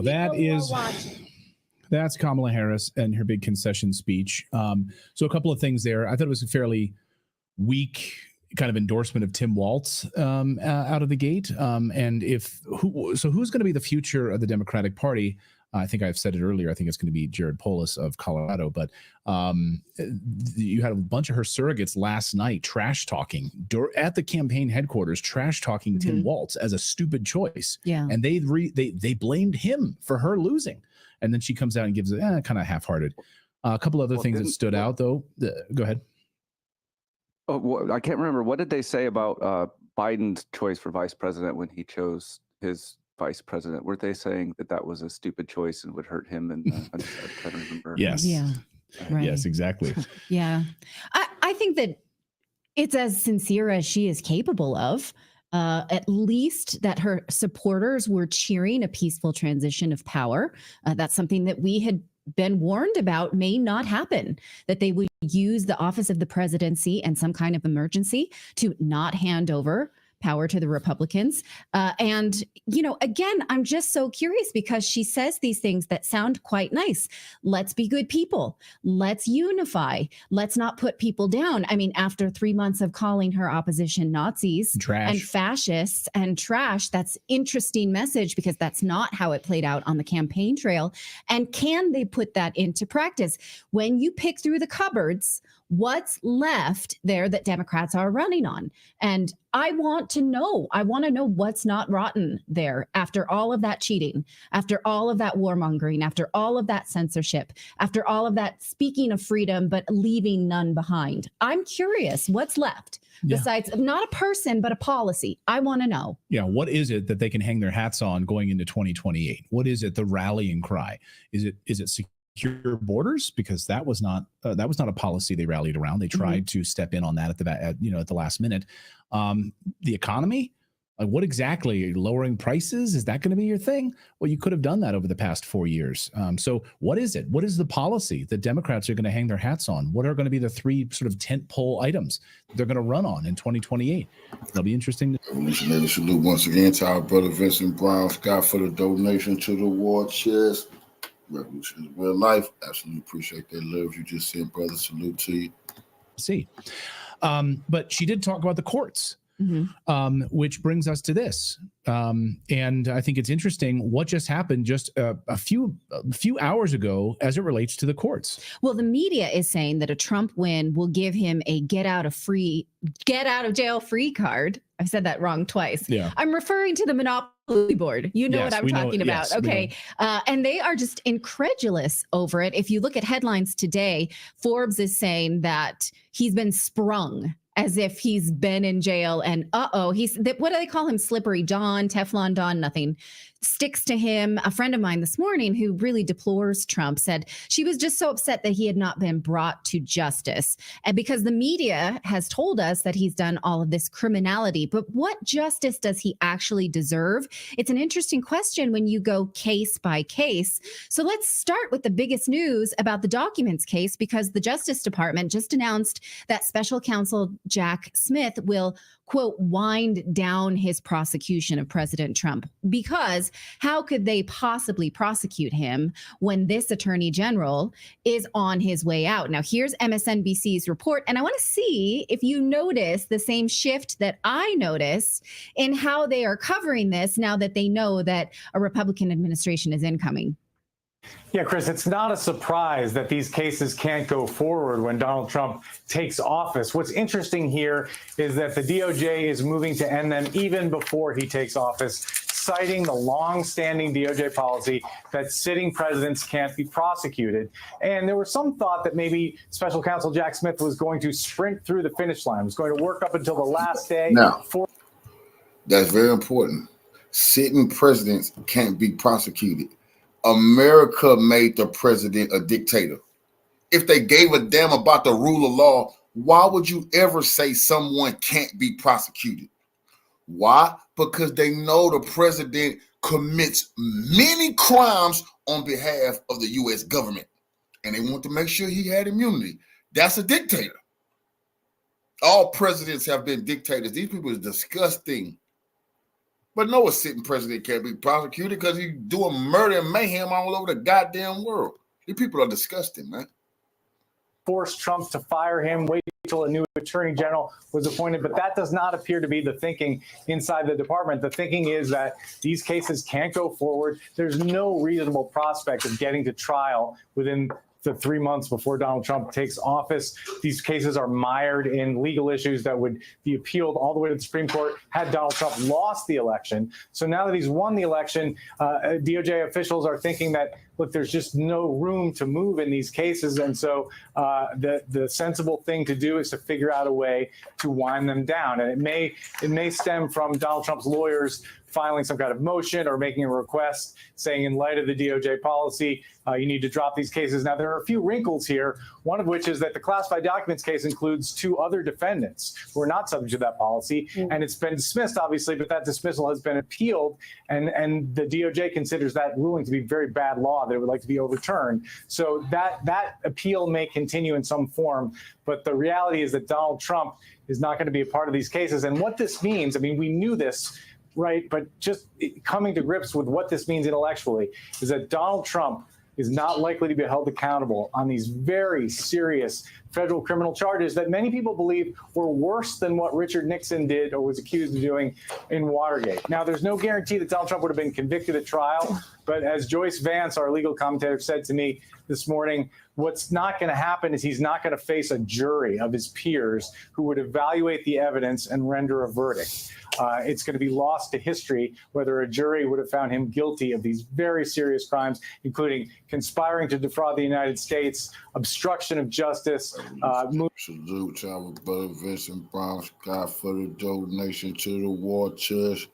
Revolution is real life. He says, Young Dolph dripping, long lived humanitarian, the paper route boss. Moving to conceal evidence and, of course, retaining highly, highly classified documents. Ken, this is only the federal cases. What's going to happen at the state case? Well, Andrea, Donald Trump's lawyers are going to make the same arguments in the state cases. Now, the Georgia case is mired in its own miasma and is not really going anywhere. The New York case, obviously. The New York case, right. So Judge Merchan is facing a sentencing hearing. He's going to have to decide, and there may be an argument from Trump's lawyers that he should not pass sentence in that case, given that Donald Trump is about to take office as president. But really, there's a lot of discretion with the judge here. It's going to depend on what he decides to do. I want to just point out, I want to talk that back. He's not technically convicted until he's sentenced. Correct, Ken? That is correct. Under New York law, he's not a convicted felon technically until the sentence is passed and the judgment is entered, Andrea. Okay, so interesting how they're being more careful now about calling him a convicted felon. He's suing certain media for misnaming him after certain judgments. And also, maybe they feel different now that he is president-elect. Hello Moto in our chat says winding down means burning all the evidence. That's a fantastic point that I had not thought of. If I were Donald Trump and I were interested in how these politically motivated cases came about, I might send some letters today saying you are being ordered to save all documents. You are being asked to not destroy anything and give us a list of all of the servers, because as Clayton just pointed out, the Obama administration on the way out poured, what did they say? What did you say? Bleach. They poured bleach on their computers. They destroyed computers. And the same thing, and by the way, this is exactly what the Clinton team did when they left office. Right. And they handed things over to George W. Bush. They destroyed the computers. They removed W's from all of the keyboards so that they couldn't type the W on their keyboards. They went through the entire West Wing and destroyed the keyboard so they couldn't do their work. Like, how is that legal? So you might want some kind of, hey, someone's got to come in, just take note of everything you've got, and then I'm going to want to see that. I'm going to be subpoenaing that's not a good verb to say, subpoenaing that ish. Okay, I'll be peening so you. now the media is being forced to admit that these cases are full of holes. So the federal case is deflated, especially because Jack Smith was recently ruled inappropriately appointed. So how he is continuing to do this was anybody's guess, but without an attorney general behind him, he's not going to be able to do this, especially because the case was full of holes. It's interesting that MSNBC says many people think this is worse than Nixon, but we're not prosecuting Joe Biden because he's in office and senile. So that's okay. If you are okay with not prosecuting Joe Biden, you have to be okay with this case winding down. The Georgia case, severely compromised and flawed. We've talked about that a lot. We thought maybe it was the strongest filing against President Trump, but it has the weakest legal team given that they're all sleeping with each other. So we'll see where that one goes. Now, the state case in New York over the Stormy Daniels entry is facing sentencing, and the oh-so-compromised Judge Merchan will most likely be forced to either back down or issue some kind of fine because it's sentencing trial that's coming up, which was moved.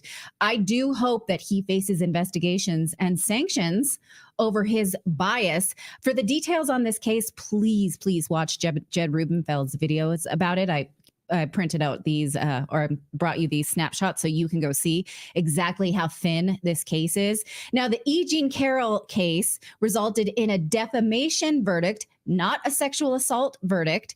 He posted bond actually in those cases and is appealing the payments. So that case is by no means done yet. You cannot call him a sexual assault convict or anything of the sort. It went to defamation. Now, this case doesn't get much attention, the last one that we should pay attention to. Recall the case where the state of New York accused him of inflating his assets to secure a loan with Deutsche Bank. That was brought by AG Letitia James. She says, don't worry, we have a contingency plan for if he becomes president. I wonder what that is. She just said that to the press a couple of hours ago. Now, not only is he on track to get that money back because he sent it to an appeals court, but the lawyers who brought that case are in trouble with the judge for abuse of the law. Now, this happened in October and we were a little busy and a lot of us missed it. But listen to this. It's a bit long, but it's amazing about how that case now is just basically crumbling at the seams. Watch. So the Trump fraud case went before the appellate court this week. And by the time it was over, the closing arguments of the Democrat lawyers was just them begging to not get sanctioned. So look, many people aren't aware that the Trump fraud case went before the appeals court this week. And if you don't know how an appeals court works, there are 5 judges that sit in judgment for these cases. And they basically let the prosecution and the defense both lay out their cases. And their job is to consider whether or not the case was worth hearing in the first place. And it went so badly for the Democrat lawyers that by the end of it, their closing arguments was just them begging to not get sanctioned. So they argued a ton of different things throughout this case. But the biggest thing was the judges kept interrupting them. They kept saying, hold on. Can you find me one other time in history where the person who took the loan was able to call the bank that they took the loan from, and then that bank showed up and said, we weren't defrauded?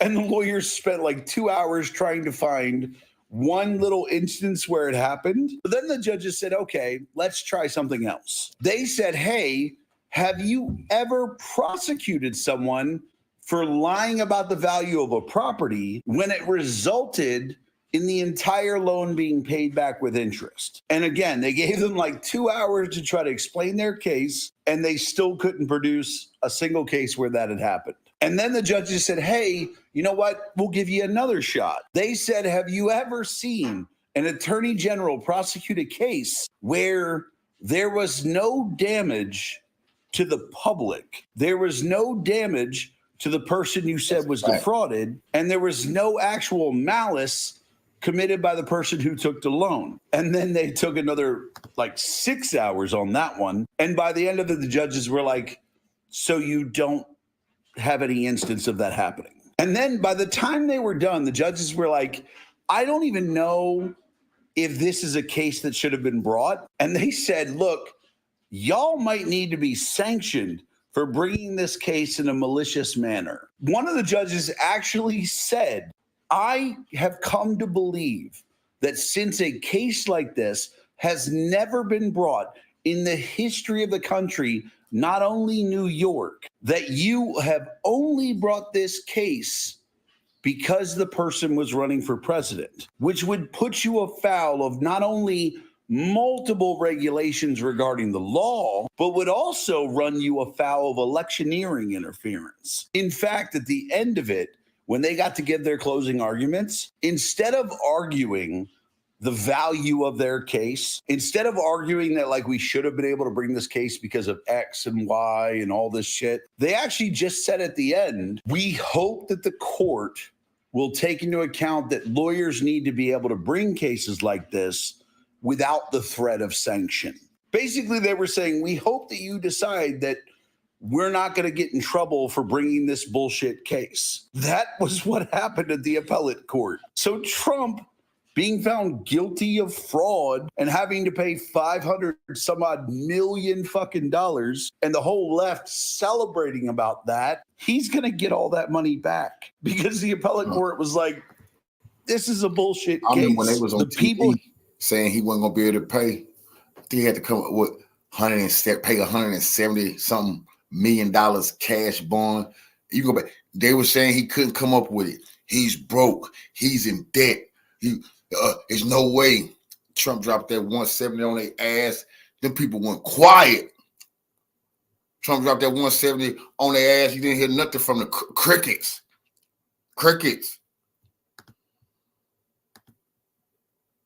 People he took the loan from literally came to court on his behalf and said, hey, we weren't defrauded. We knew he overvalued Mar-a-Lago. We took that into our calculations. And even if we had taken that into our calculations, and the value of Mar-a-Lago was part of 0.14. Like the president of Deutsche Bank said, you know why we gave him the loan? It had nothing to do with the value of Mar-a-Lago. It had to do with we given him 21 other loans, and he has paid back all 21 with interest. We were giving him the loan regardless of the value of anything. And that's where the appellate court was like, how do you have a case? Deutsche Bank literally said we were giving him the loan regardless. And that's when they started begging to not get sanctioned. So yeah, that's what happened with the Trump fraud case this week. Going really well for the Democrats. That guy did an amazing job. Yeah. Let's hand it to him of summarizing that. And so we can see where the wind is blowing, that if lawyers have used the justice system politically motivated, they may start getting in trouble. And I have an appetite for that because we are supposed to be assured equal protection under the law.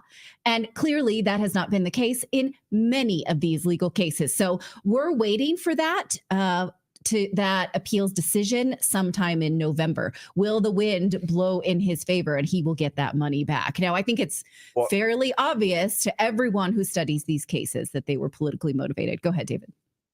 Would that, I mean, set a precedent? Like, if they're going after him for defrauding the United States, that's us, right? Why can't we go after the government for defrauding us of $36 trillion? I mean, yeah. Well, because citizens need permission to sue the government under federal law. Otherwise, they'd be sued all the time.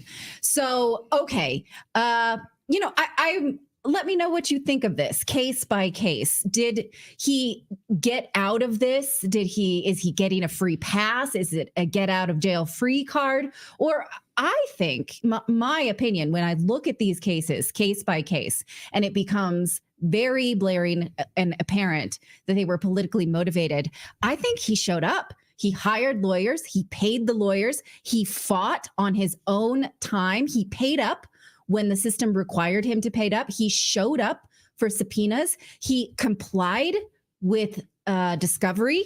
He trudged through litigation hell. What a nightmare. So let me know what you think. Did he actually go through hell and come out the other side? And this is supposed to work this way? Or is he actually slippery and won himself a pass? Let me know.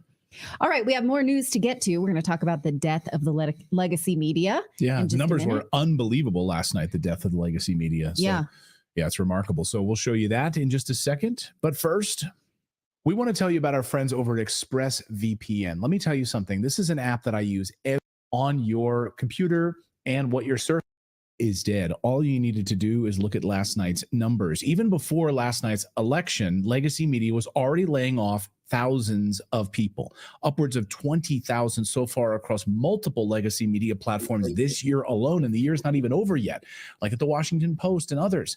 And so they do these layoffs at the same time they're trying to gain new subscribers. So you see how this works? They have to keep cutting the fat. They have to keep cutting all of this because no one's reading their publications. How many of you are actually buying a newspaper publication right now? Actually, tell me in the chat room right now, how many of you are actually have a newspaper subscription? Do you subscribe to the New York Times? Are you paying the New York Times? Are you paying the Washington Post?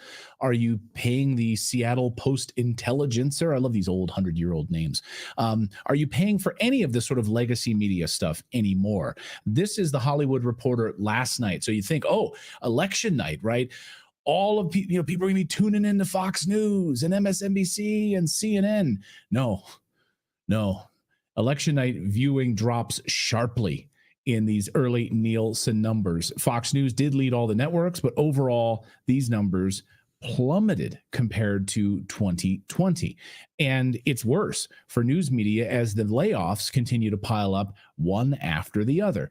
It's funny the news media layoffs keep piling up one after the other. Worst since the financial crisis, with all of these tens of thousands of media layoffs. Last night I tweeted this. You can follow me on X if you'd like.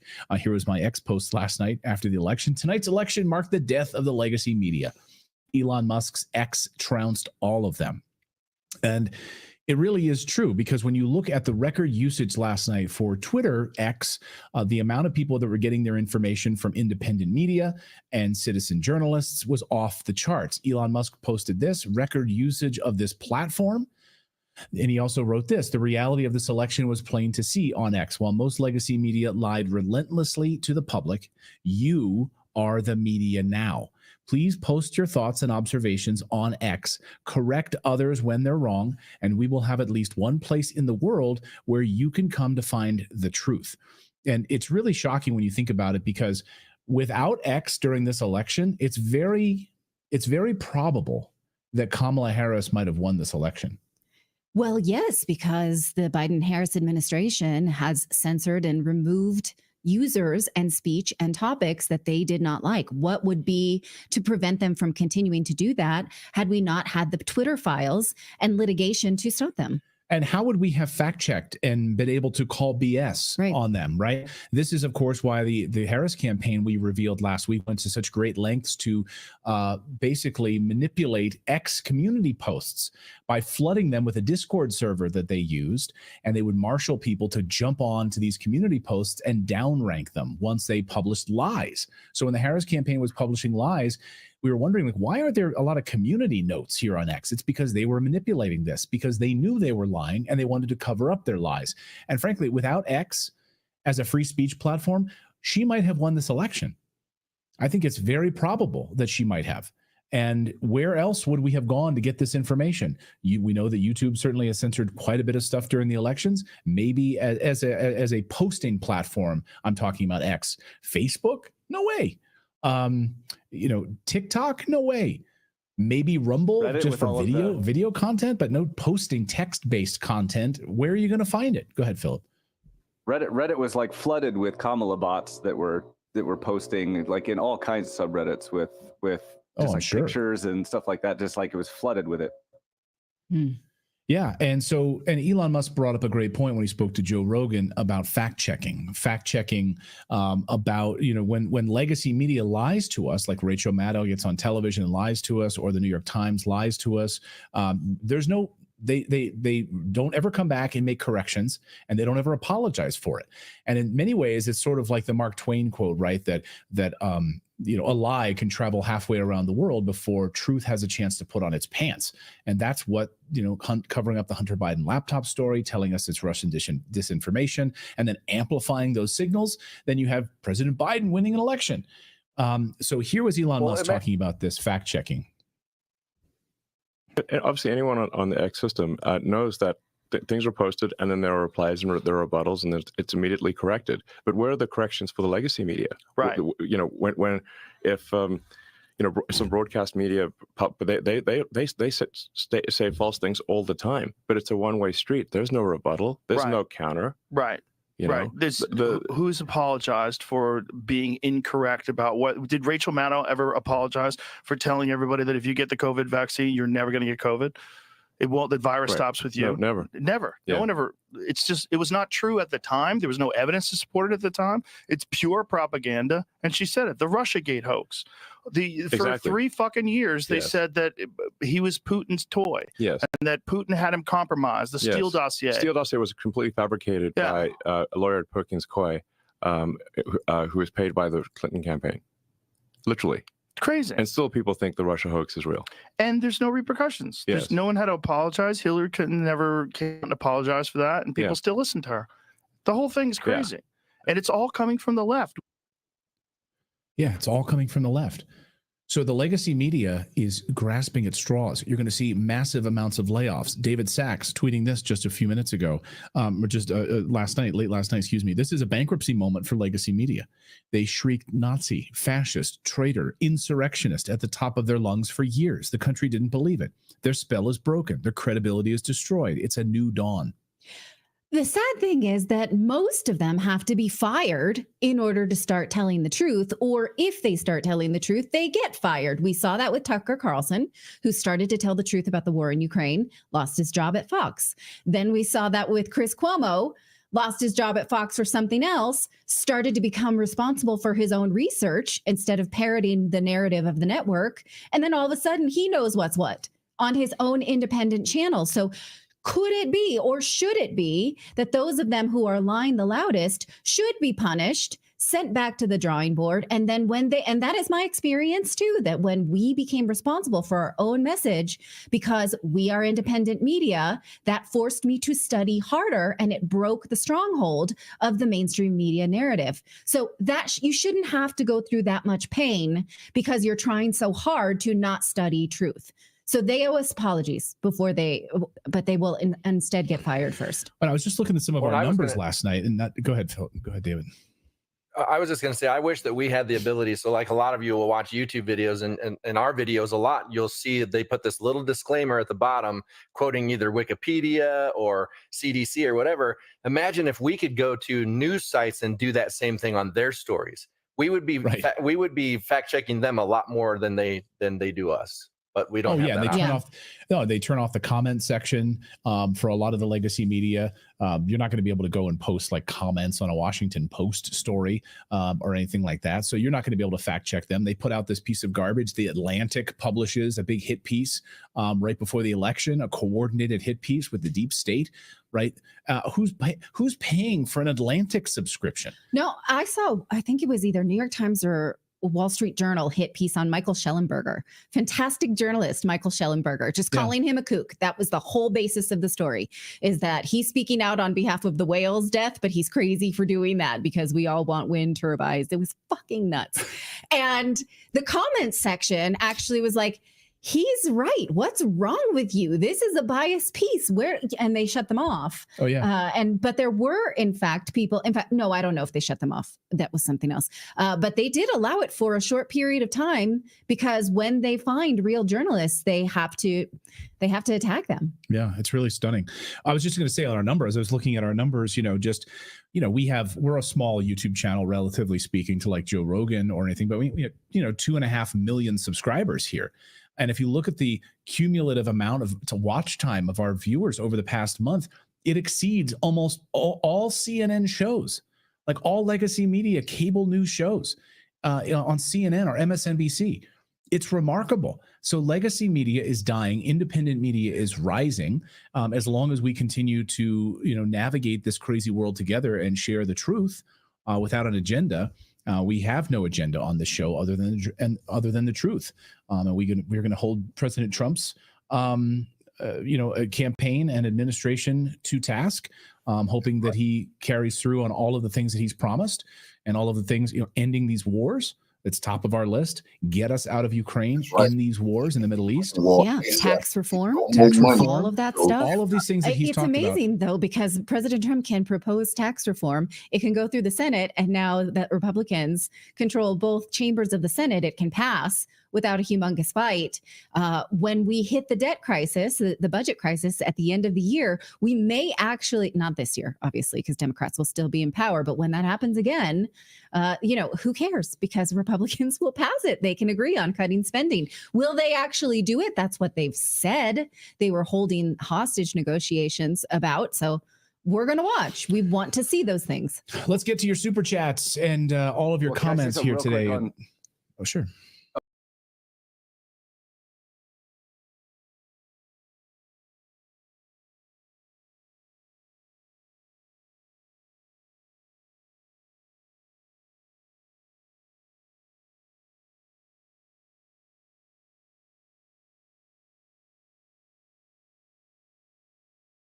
Let's cross now to Barbara Honeyback, former Democrat White House staffer, joining us live from Brisbane. Barbara, do you feel any disappointment that Kamala Harris hasn't been able to become the first woman of colour and first woman to be elected to the presidency?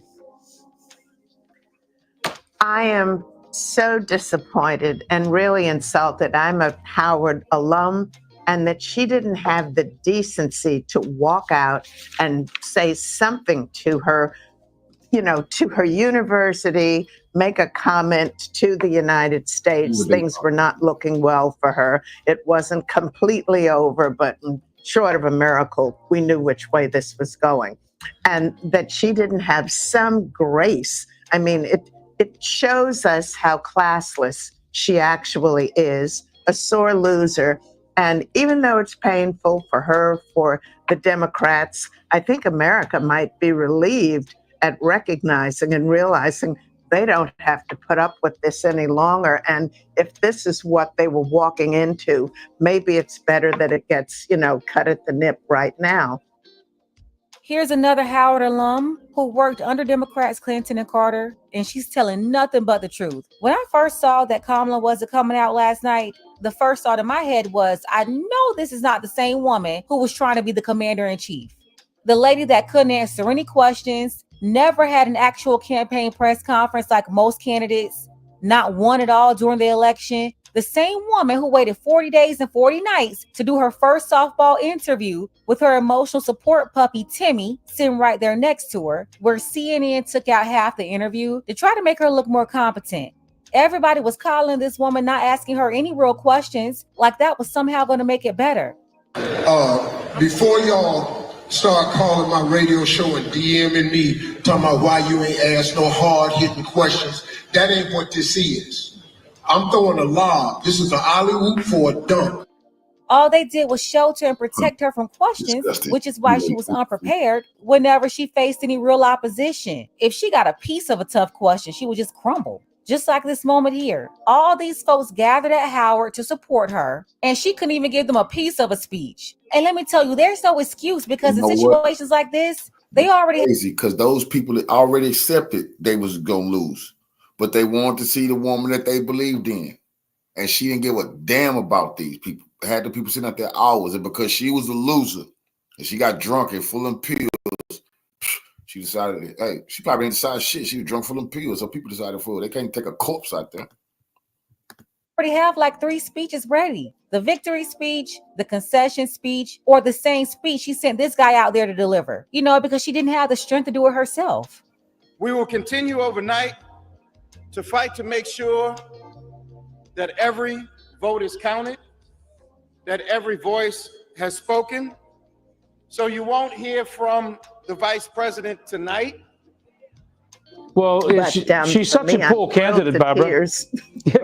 She's such a poor candidate. Of course, she was a surprise pick for vice president as the running mate for Joe Biden, but he said he was going to pick a woman of colour, and she got the gig. She's never won an election of any substance. This would have been the first one if she didn't get a vote when she contested the primaries.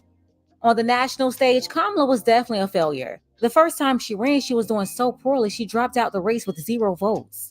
Then once again, she was saved and given a position when Biden was pressured into picking a black woman. Now, they knew this lady was Indian, but they said we could pass this chameleon off, so come on. And they went ahead and made her VP.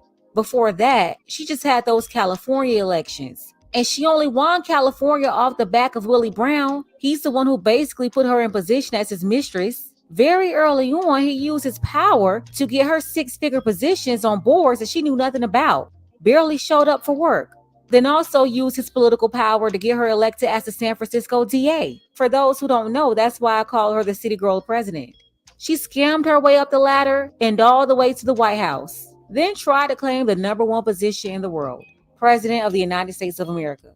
It's crazy because she's been so used to getting her way that when she was fired by millions of Americans, she wouldn't even come out and address the people who rocked with her. Why do you think she's failed? What was the biggest mistake of the Democrat campaign? The biggest mistake was her not selecting Shapiro. I mean, she had an ace in the hole, and she didn't take that. Shapiro is so well respected, liked. He's doing an incredible job in Pennsylvania. And the reason she didn't take it is another part of that personality that, eked through. She is so completely insecure that she could not have someone that bright around her to upstage. That's not why she didn't pick Shapiro. She didn't pick Shapiro because he's Jewish, and America definitely not finna put no Jewish person in that, even though she is playing black. They won't finna put that man in there, man. You crazy? Israel warring on Gaza right now. The establishment decided not to go with Shapiro. Her and outshine her. And so this is why she didn't select him, I'm pretty sure. Which is exactly why she was so comfortable at Howard University around all those black people. President? For once in her life, she felt special as a non-black woman surrounded by a whole bunch of black people. She was the big deal of the black sorority filled with black women as a non-black woman. And for the last 4 years, she made history becoming the first Asian VP and first female VP, while at the same time, she became the center of the sorority as a high-profile member and the most important member of a black sorority being a non-black woman. It's really deep. The worshiping of this lady by most of the Divine Nine, not all, because I do know some who watch this channel, they didn't ride for her, but the rest of them, which is most of them, worship this woman. From your famous cues like D.L. Hughley, Steve Harvey, and Ricky Smiley, to other AKAs like Tamika Mallory and Sunny Hostin. They all protected her big time, including beta male alphas like Roland Martin and Ben Crump. Is protect her. We have to protect her. She made a lot of mistakes by bringing on all of Hollywood and Beyonce and all of these people. But they always do that. Beyonce wasn't very happy. They always do that. Beyonce wasn't happy. Yeah, it's pathetic. Now you know the Democrats. You're connected to them. You've worked in the White House for Democrat presidents. So tell us what they're going to go through in coming days. They may lose the House and the Senate as well. They may have gone backwards in the House and lose the Senate. A very, very dark day for the Democrats. Do you expect them to learn? Do you expect serious recriminations? One of the things I noticed is that, or I really believe is going to happen, is that, we have to remember that Obama and Michelle did not come out to endorse her for about more than a week, about 10 days after all of the other elite Democrats did, Nancy Pelosi, Chuck Schumer, all of the others. But they didn't come out. And Obama really wanted to have a proper, go through the process of the primary and everything, let the Democratic National Committee choose and select who they really wanted for a candidate. Obama has been telling people all along, before she became vice president, not to do this and not to jump to that. Willie Brown as well, who had been the mayor of San Francisco, said, give her a position somewhere, but not VP. So people closer to her knew what was, coming on. And so they didn't listen to that. The Congress, I don't know which way it's going to go, but I think that if we have a couple more Republicans in the Senate to carry us through these next 4 years, but I think it's going to be easier for Trump than it was, back in 2016. It could well be. He could be a much more powerful president than he was last time around. Thanks for joining us, Barbara. Yeah, they didn't want a fair competition. That's why they eliminated the Democrat primary. These folks knew if they had that primary, then Kamala wouldn't have been the nominee. If she had to actually compete with anybody for real, well, we all see what happened, not just once, but twice now. Barbara served under the Carter administration and Bill Clinton, and she's saying that Kamala refusing to speak last night showed that she had no class. Tell me what you think about what Barbara had to say below. Special thank you to Havelock. I appreciate.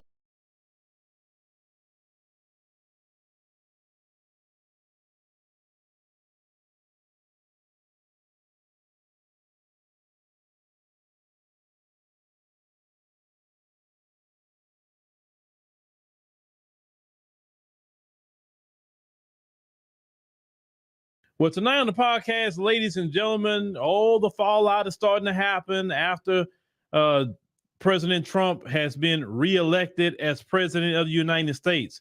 Now, for a long while, in the process of leading up to his election in New York, they was waging lawfare cases against President Trump. And they waged the civil, case against him, which the appellate court basically just threw out. And then you have this business records case they had with Alvin Bragg out there in the Manhattan DA.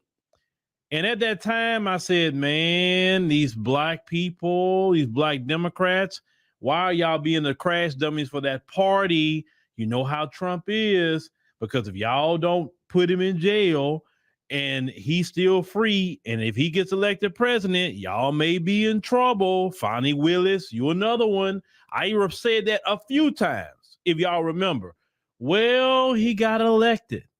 And old Miss Letitia James, I think she's kind of concerned. Don't believe me? Listen what she just had to say. So here we are. We've studied their platforms. We've identified certain possibilities, fact patterns. We've created contingency plans. So no matter what the next administration throws at us, we're ready. We're ready to respond to their attacks. We're ready to respond to any attempts to cut or eliminate any funding to the great state of New York, as the governor outlined. So despite what has happened on the national stage, we will continue to stand tall in the face of injustice, revenge, Greek freak bootleg, or retribution. We will continue to protect and our most vulnerable and marginalized amongst us, because it is my sworn duty and responsibility to lead that fight, working in New York with the governor of this great state, Kathy Hochul. This is not the time to be fearful, New York, but faithful and steadfast, knowing that I, as the Attorney General, along with my entire team, we are guardians of the law, and we are prepared, my friends. What law? To fight back. Well, that kind of sound like to me that when this man was elected president, I could imagine what she said at her house. I'm pretty sure she was cussing at the TV. I'm pretty sure she was throwing stuff. I'm pretty sure her family was like, hey, Letitia, Trump got elected. Oh, you know how Trump is. You know how he is. Oh, man, Trump about to come after you. You already know how the family was saying. They're like, oh, what you gonna do? What you gonna do? Because, listen, he gonna be in office like in January. So what you gonna do? And all that talk about y'all prepared and all that. I knew, listen, y'all know how Trump is. And I warned about this. I said, Letitia, sister, give that case to a special prosecutor. Don't do it, and preferably give it to a white one and let Trump go after them, and you just stay out of it. You know what I'm saying? Alvin Bragg, I said the same thing. Give it to somebody else.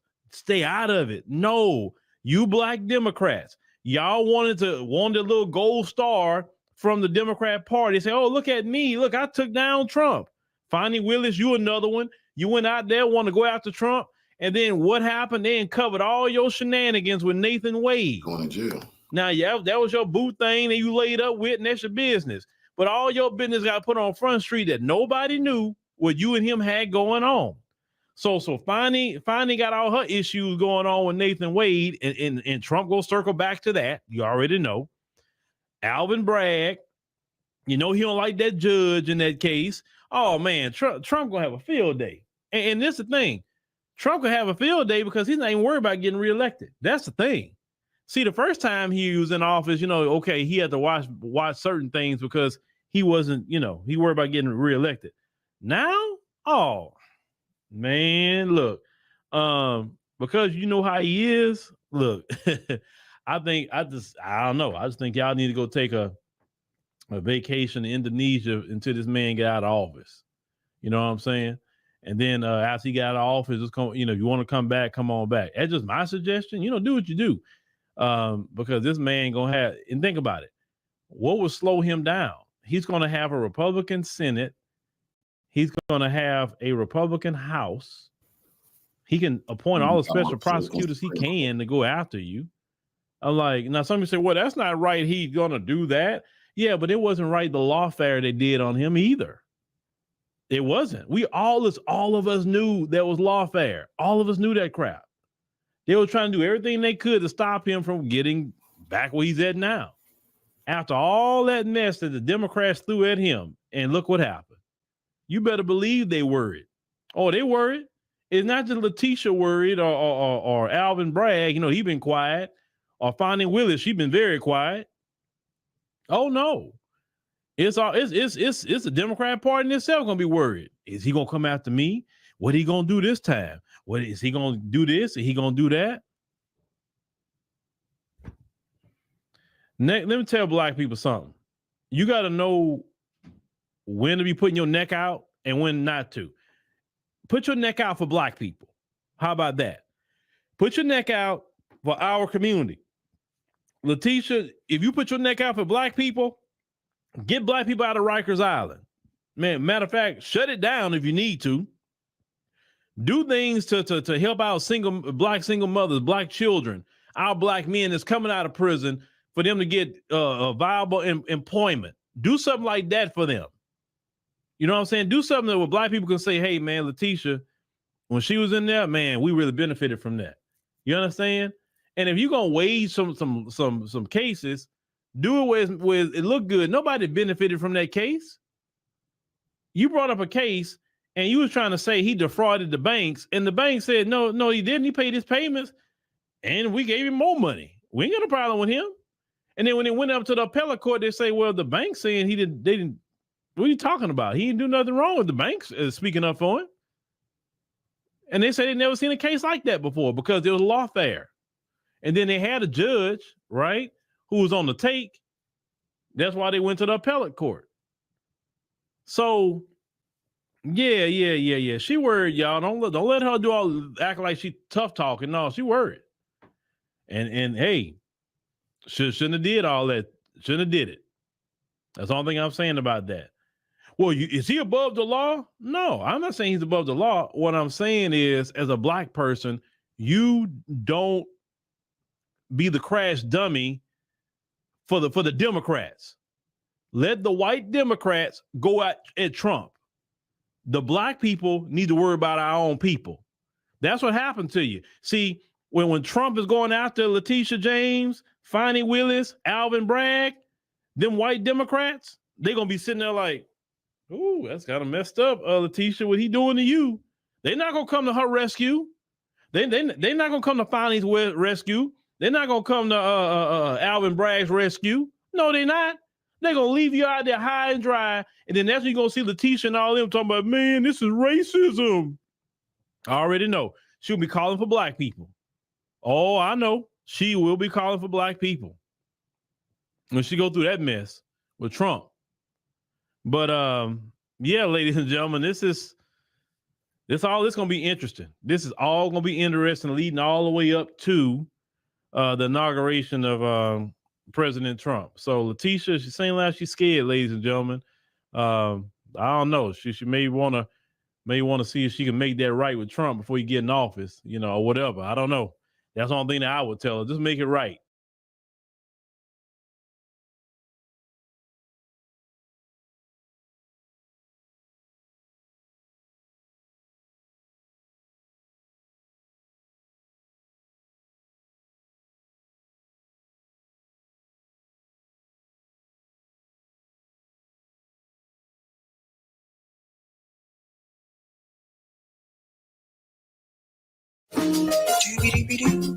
That's right. And then something else I want to put up here. Christian. Okay. AIPAC's invincibility is broken. All that money for nothing. Yeah. I wouldn't say that.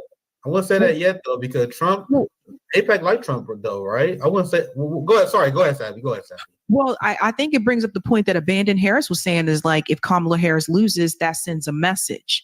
Because again, she would have came correct on the genocide thing, and she would have had a ran on an economic platform. I think she would be winning. But because she decided to say, I am speaking multiple times to people, would not withhold arms to Israel, etc. Like that but this is big. That's right. Marco said Jill smoked the Libertarian Party. Yeah. But last time that wasn't the case. Last time Gary Johnson got most of the votes. Yeah. That's why it was very interesting when I saw those numbers. And that's why it's very important for us to call the establishment bluff, because this election, it was important for us to prove, sadly, that the Democratic Party cannot win with unapologetically pro-genocidal policies in this era. They may have gotten away with it, and technically they didn't. Like, if you think about it, I was about to say they got away with it in 2014 Gaza with Obama, but technically they didn't because they lost to Trump. Now we got to show again how you can't support the slaughter of Palestinians and think you're electorally viable. So we got to force the ruling class to put their cards on the table. So are you okay with having a one-party MAGA-ran system, or because you refuse to betray the Zionists? And once they do show that card, many of the dumber side of the working class, the sellout side of the world, maybe they'd be like, oh man, maybe the liberals not where it's at. Maybe that'd be the awakening that they need. I don't know. Savvy? I was just going to tell you guys that NBC News finally just called Pennsylvania for Donald Trump, so it's over. One of the things that I find interesting is I thought the etiquette was supposed to be that the losing candidate does their concession speech, and then the victor does their speech. Well, yeah, but she went home. Yeah. But that's also a thing. Like, if they're supposed to be the adults in the room, Trump was so happy. Trump just like, bro, I smoked that fucking bum, bro. He looks. Trump had like this weight on him for a long time. You can tell it's lifted. Nobody's ever seen before. He's like, yes, no more prison. I'm not going to prison now. Frankly, this is, I believe, the greatest political movement of all time. There's never been anything like this in this country. Oh, Jesus Christ. This is the L that it's going to reach a new level of importance, because we're going to 4 years of this. Help our country heal. We're going to help our country heal. We have a country that, and it needs help very badly. We're going to fix our borders. We're going to fix everything about our country. And we made history for a reason today, and the reason is going to be just that. We overcame obstacles that nobody thought possible, and it is now clear that we've achieved the most incredible political thing. Look what happened. Is this crazy?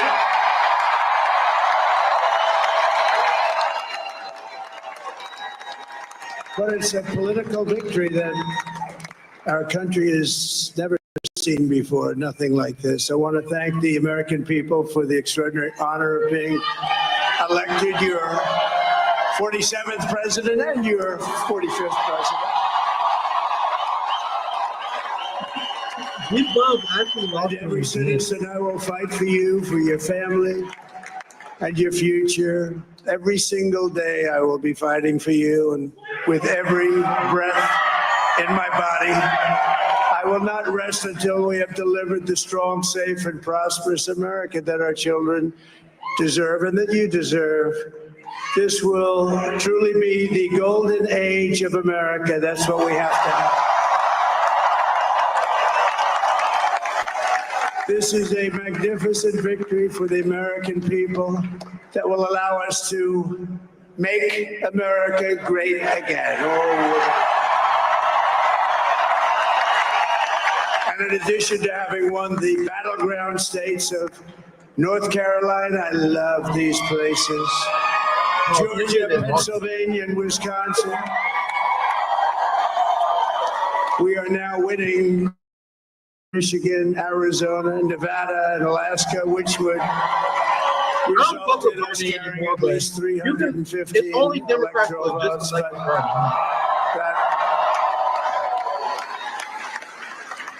But it's much easier doing what the networks did or whoever called it, because there was no other path. There was no other path to victory. We also have won the popular vote. That was great. Very proud of it.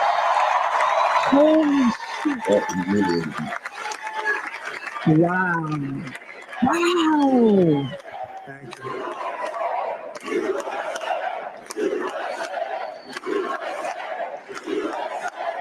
Thank you very much. Thank you. Winning the popular vote was very nice. Very nice, I will tell you. A great feeling of love. We have a great feeling of love in this very large room with unbelievable people standing by my side. These people have been incredible. They've made the journey with me, and we're going to make you very happy. We're going to make you very proud of your vote. I hope that you're going to be looking back someday and say that was one of the truly important moments of my life when I voted for this group of people beyond the president, this group of great people. America has given us an unprecedented and powerful mandate. We have taken back control of the Senate. Wow, that's good. Jesus Christ. And the Senate races in Montana, Nevada, Texas, Ohio, Michigan, Wisconsin, the great Commonwealth of Pennsylvania, were all won by the MAGA movement. They helped so much. So we're going to laugh at liberals for the next 100 days. And in those cases, every one of them, we were. I just wanted to pause it for just a second because I just wanted to say the big landslide that they had here. Not only did they win the House and the Senate and the presidency, but he won the popular vote. That's devastating. And one more thing, I will say this, because trust me, you guys see my Twitter, and we having fun this stream as well. And I'm going to take at least 100 days to laugh at liberals and Democrats for a while. After that, it's game time, fam. It's going to be time to expose the fraudulent Zionist American sellout movement known as Make Israel Great Again. It's going to be time to expose this motherfucker. Because so I'm going to laugh at liberals for a while. But the reason why I went after Democrats and Biden so hard is because they were the psychopaths in government.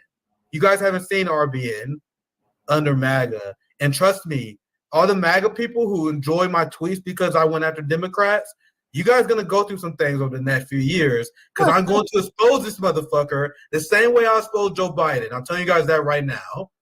And I'm looking forward to it. I'm looking forward to exposing this fraudulent free speech movement on the right where they actually cucks and they actually subservient to the Zionist regime. So anyway, you can continue, Savvy. That's all I want to say. That's true. With the senators, they were that's gonna piss me off a lot, and I'm gonna stay on top of their motherfucking ass. All that kneeling down to Israel and kissing their motherfucking ass. No, we not finna be doing all that.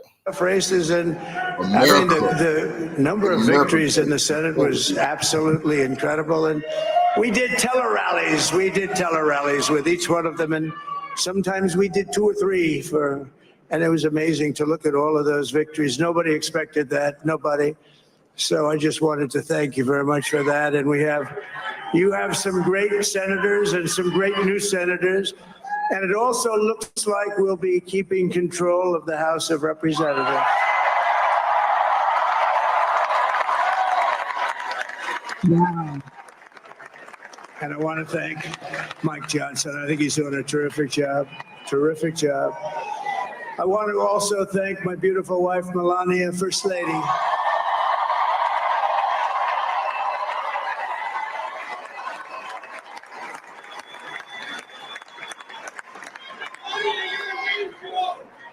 Who has the #1 best-selling book in the country. Can you believe that? Yeah, but you bought them all. You ain't sleep, man. You ain't sleep. Anybody read that shit? Let me order all them copies to make her happy. No, she's done a great job. Works very hard to help people. So I just want to thank her. But I want to thank my whole family, my amazing children, and they are amazing children. Now, we all think our children are amazing. Everybody here thinks their children are amazing, but that's a good thing when you think they are. But Don, Eric, Ivanka, Tiffany, Barron, there's Laura, Jared, Kimberly, Michael, thank you all. What a help. What a great.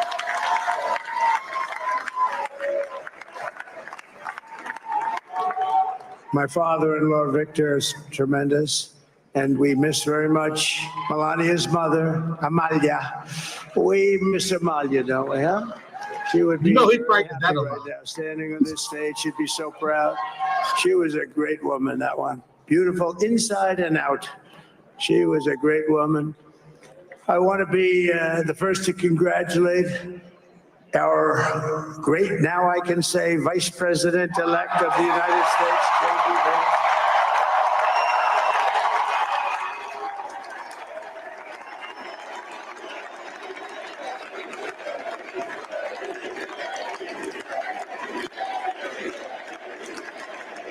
And his absolutely remarkable and beautiful wife, Ushabez. And he is a feisty guy, isn't he? You know, I've said, go into the enemy camp. And you know, the enemy camp is certain networks. And a lot of people don't like to, sir, do I have to do that? He just goes, okay. Which one? CNN, MSDNC? He'll say, all right. Hey, Savvy, I'm going to dip out. He's like the only guy I've ever seen. I'll talk to you again on Thursday. Just Thanks goes for having me on. absolutely obliterates them. You guys come join us on Thursday.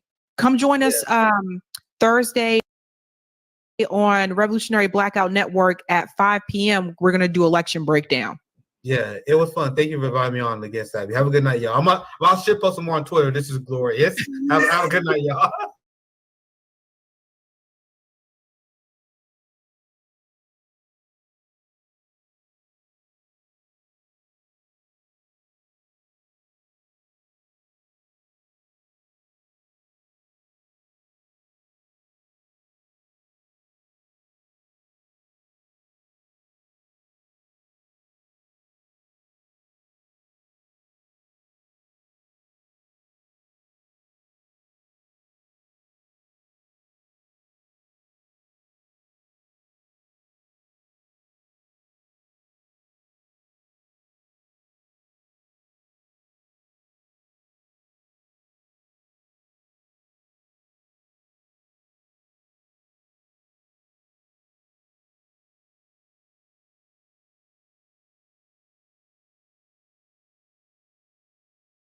My brother. Next on deck with Tim Black. Democratic Party have made their bid and now it's time to lie in it. They thought a Hail Mary, throw it to Kamala. She caught the ball. She was like, I don't know how to run. No one tell me how to run the ball. Let's see what the people are talking about, man. Who am I missing? Joe Williams. Joe Williams says, Tim, keep doing your thing. You've been blessing in disguise, and your daughter will always be with you and your wife. Thanks for your love, Tim. You've been a blessing to my family. My brother, Joe, thank you, brother. Thank you, man.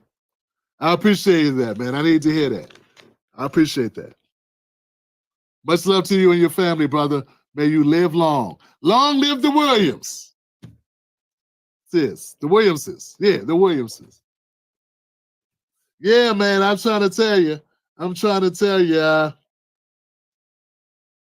I'm going to try to do this, Buck. I know, Buck, I told you I don't like going through the comments too much because I always stumble upon the worst comments.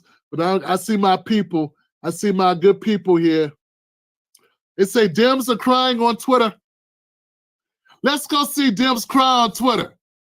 Let's go do that together, Johnson. That's a beautiful thing. I mean, if you're going to waste some time, you might as well watch some Dems cry on Twitter. If you got some time to spare, meltdown time. A radical devaluing of truth over the last 9 to 10 years, and a complete ignorance on civics and what the term Madisonian democracy even means, what checks and balances even means, what judicial review even means, what the rule of law even means. How do we as a nation, even post-Trump? Hey, how about you just leave the country? Yeah, do we got to listen to these babies cry all night? It's just a question. Folks, put the baby on the porch. Somebody put a bottle in that baby's mouth or sit him on the porch before I do. Get that baby a bottle or pacifier, or I'm going to put his ass on the porch. I don't care that it's November. Joey's going on the porch. My goodness gracious. My goodness gracious. The bellyache and the crying. Oh, God. It's good to see them get the L, but just know we're going to have to hear about it because they are going to be crying. They're going to be sounding like little lambs. Little lambs. How do we reach those Americans who apparently didn't go to civics class, apparently didn't learn the basics of this Constitution, and have just been overwhelmed with this information over the past 9 years? Yeah, they don't know what they're doing. They keep choosing the wrong people. They didn't choose us, and we're much better. Why we have these stupid poors, the poor dummies living with us in our country? I know they're the ones that actually did the work to build it, but I'm just saying, we're the ones that benefited from the work they did. And now we got to live with them and they get to vote and make decisions. Oh, God. Yeah, the Democrats aren't elitists at all. Nah, man, down to earth people. Salt of the earth. Just good neighbors. You know, just good, wholesome people. Type of people you want to invite to the cookout. Nah, man, these are the type of people, man, that don't have no respect for us. They never respected us. And when black people say, hey, we need something for our vote, they go, ha-ha, that'll never happen. We can't do it. We can never do that. No, we can never do that. Then I'm going to start saying, we need to flip it and say, well, we can never vote for you. How about that? How about we both say with things we can't do? Folks, become a member of the Tim Black Show because I call it like it is. It's time, working class people, stop letting people like Jim Scarborough decide the rules of engagement. We need to stop letting these people.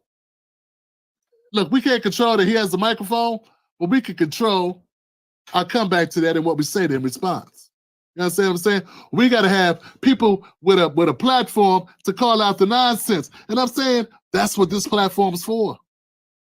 We're going to be calling them out because Joe Scarborough's an elitist scumbag. These rich jackasses love to talk down to the masses. He wasn't saying this when Biden won. I mean, Biden just won. It's not like, listen, guys, Biden was just, he's still president. And these jackasses just lost. And now it's raining men. No, I guess that's not appropriate. The world is over. If you think you're lonely now, wait until tomorrow. I know I cannot sing, Johnson. I know this. But these people talk as if they're not already in power. They were just in power. What did you do with it, Joe? Mika, you were in power. What did your party do? Here you go. Hey, it's El Salvadorians, Chinese brothers. Hey, Ecuadorians. Hey, Bolivians, Venezuelans. Come on in here. We got EBT cards and a place for you to stay already picked out. Come on. Everybody, come on. I'm sorry, but there appears to be some Americans that are living on the streets and they're in the way. Get out of these good immigrant people's ways. Get your lazy American tax-paying ass out of the street. Can't you see? We have a whole flock. We have millions of undocumented immigrants coming in for a better life. Just excuse them. Step over the debris of citizens who are homeless. 40% of them black and 50% of the homeless families are black Americans. Ignore them, though. Just step over them. Come this way. We got a hotel suite with your name on it, baby. It's come to my understanding, immigrants, new arrivals, that some of you do not like the food that we serve customarily here, that our citizens have to eat. So we have given you, voila, EBT cards so that you can go purchase your own food. You ain't got to eat this garbage that we call food and we feed these po-ass Americans. Yeah, we want you nice and strong. You know, like Get Out. You know, like we wanted, the movie Get Out when they had they want you nice and strong. So when we get you to work long hours for low pay and you replace the current Negroes, you can become our new Negroes. Yeah, you can become our new working class. So get on in here and be American citizens. Just remember to vote Democrat. That's all you got to do. Vote Democrat and I'll get you a house in 18 months. In 18 months, you'll get a house. Hell, let's give them driver's licenses. Yeah. Did you drive in Ecuador? No? No problem. Give them a license now. Never been behind the wheel? Not a problem. Let's send them to Utah or Springfield, Ohio. Yeah, that's right. Mika Brzezinski and Joe Scarborough, these people are scumbags, and I'm trying to tell you, the way they've been operating in this country, the way that they talk as if they have not been operating in this country for the last 4 years. That's the craziest thing. It's the mind-boggling thing. When you got people, and some people like, they talk as if the Democrats haven't been in power. And they talk as if them losers just came out the blue. You did a shit job for 4 years, and this election didn't sneak up on you. Boo! Nah, it comes on time. Every 4 years, we have a transfer, right? Potentially. You lost because you sucked. That's it. Isn't that what you told Trump? Isn't that what they told Trump? They told Trump it wasn't the pandemic. It wasn't the mail-in ballots. No, of course not. It wasn't the process that was altered. That was altered beyond belief compared to any other election we've ever had in the history of elections. It wasn't that. No, of course not. But here we are. We are where we are right now. And when you listen to these Democrats talk, they're talking as if they were taken by surprise. They're talking as if they did a great job for the last 4 years. Like things have been amazing. Look, man, there are people that like Trump. But there are people that don't like Trump that voted for Trump because they don't like Kamala. Yeah, the knife cuts both ways. You can cut like this or you can cut like this. You can cut like this, but it cuts like this too. And the Democrats forgot the knife cuts both ways. That's what I'm saying? So they've been up here complaining about how horrible Trump was. They don't understand. People have been complaining about how horrible Biden is. And this is what I know. This is what I know, guys. If people were happy, Kamala would have won.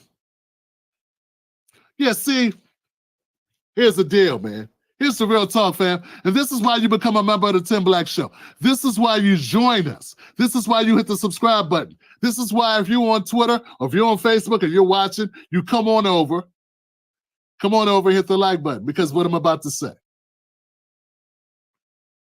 Joe Biden is out because Joe Biden, not just because his debate performance. If Joe Biden's debate performance was horrible, and it was, that would not have mattered as much if people were happy. Yeah, if they felt that Joe Biden was doing an excellent job, they would have overlooked that shit. But see, when they don't like what you're doing, when they don't like the way things are going, that is what caused the problem. Case in point, man. If things are going right at home, things are going amazingly at home with you and the wife, everything's amazing, you know what I'm saying? Things are beautiful. You're like kids again. She scratched the car. Who cares? She buys her sister a gift. You thought she was going to spend $50. Instead, she spends $500. You're a little pissed with it. Things are going well. You don't want to screw it up. Yeah, it's an issue, but breakfast in bed Sunday, and we'll forget all about it. She'll make it up to me come Valentine's Day. You know what I'm saying? And that's the way things work. It's not just in relationships. It happens also in real life. But put it this way. Let's say things ain't going so well. Now, let's say some things aren't happening well. There is no love. There is no romance. There is no intensity. There is no chemistry. All you do is fight. You disagree. You coexist. You live together like roommates that don't even like each other. Now imagine that. Things are not going well. You ain't been intimate. You haven't been together. You haven't been spending time together. And things are not going well. And then, oh God, then she goes out, she buys her sister a $500 gift when their plan was to spend $50. And you didn't even tell me about it. I go look at the account and it's $450 more gone from the account. Families are broken up over less. Because things get said and people said things in a fit of fury. Anger, resentment, all these things come out. Now, it's not the money. It's not the gift. It's where you were already. Your proximity to happiness was too far away. You were already in a bad place. And this just added one more thing that tipped the scales. And what I'm saying, the Democratic Party thinks that we are not smart enough to put things together. This would happen to them, would happen to the Democrats tonight. This is due to how things went under Biden. Yeah, guys. You can't even really blame Kamala to that extent, other than to say she's part of the problem. But what I'm saying is, Kamala Harris, her losing tonight, she's supposed to lose. Biden was supposed to lose, and she lost in his place. That's it. That's all that happened here. And it was supposed to happen because they are the incumbents, and we don't like the way the country's going. And she's a part of that administration. And when given an opportunity, she did not separate herself from that administration. She was given the opportunity. Lord knows she had the money. She spent $1 billion. And when she was given the opportunity to say, hey,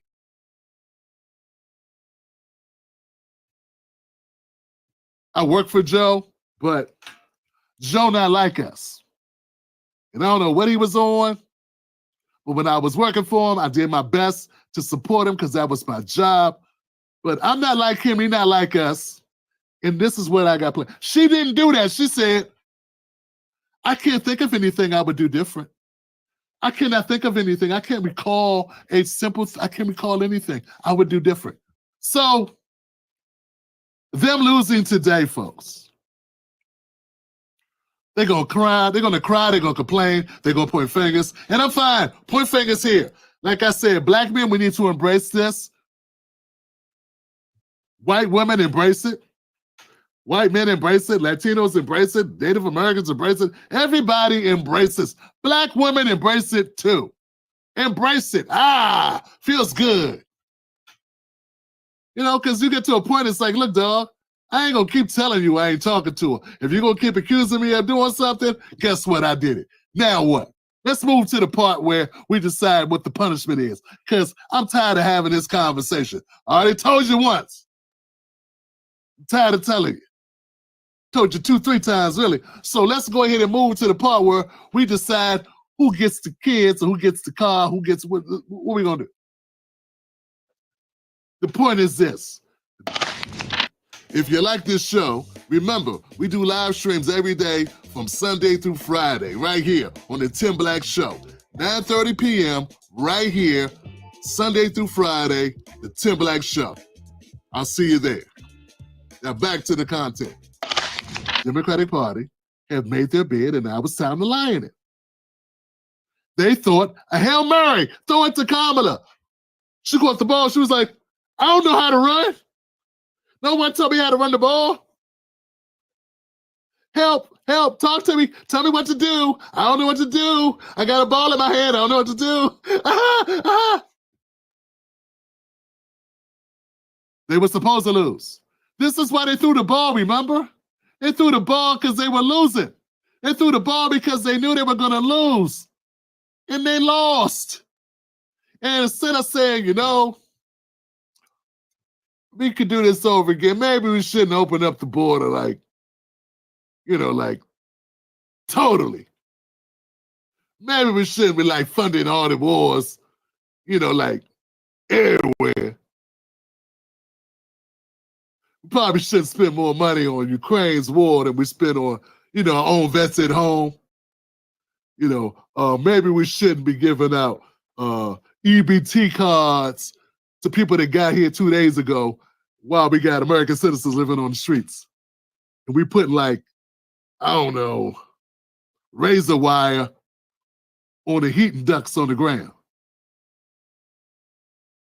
Yeah, maybe that wasn't a good idea. Maybe that looked bad when we put the, you know, the studs on it so people can't lay to keep warm in the winter, to sleep outside. Yeah, maybe we shouldn't do that. But see, there will be no autopsy worth a damn because the people in the corporate media will never admit the truth. It's not that they don't know the truth, Johnson. It's they won't admit the truth. You know your deodorant quit on you. I said, you know your deodorant has quit on you. You smell you, but then you ignore it because you're at work and you don't have nothing to put on, so you're just going to go in and keep working, and then you forget. But on their way home, that person sitting next to you, they know. The Democratic Party put themselves in this position. They were trying to avoid the L. They were trying to avoid it. They're acting surprised that what they knew was going to happen before they threw their Hail Mary ended up happening. You should not be surprised. You spent all your rent money on Christmas gifts, and when you were doing it, you was like, man, if I do this, man, we probably won't get put out. But we'll have a good Christmas. And then you did it. You spent all your money. You didn't pay your mortgage or your rent. You didn't pay rent. And come April 1st, you was on the street. And now you're going, what happened? That racist landlord. That landlord don't like me. That landlord doesn't like me. That's the Democratic Party, man. That's what's happening. Black men did this. Black men did this. Now, we set your shit out on the street. We didn't cause you to get evicted. You did that. You caused your eviction when you went shopping. You went on a shopping spree. You went, I'm a window shopper. Revolutionary salute to our Queen Senate G for the donation to the war chest. Revolution is way of life. Absolutely appreciate the love, Queen. Salute to you. Window shopper. You ain't 50 Cent. You did this to you. I'm just hired to take your stuff out. Hey, I'm just doing my job. As a black man, I just did my job today. I helped move your stuff to the curb. You quit on me before I quit on you. That's my story, and I'm sticking to it.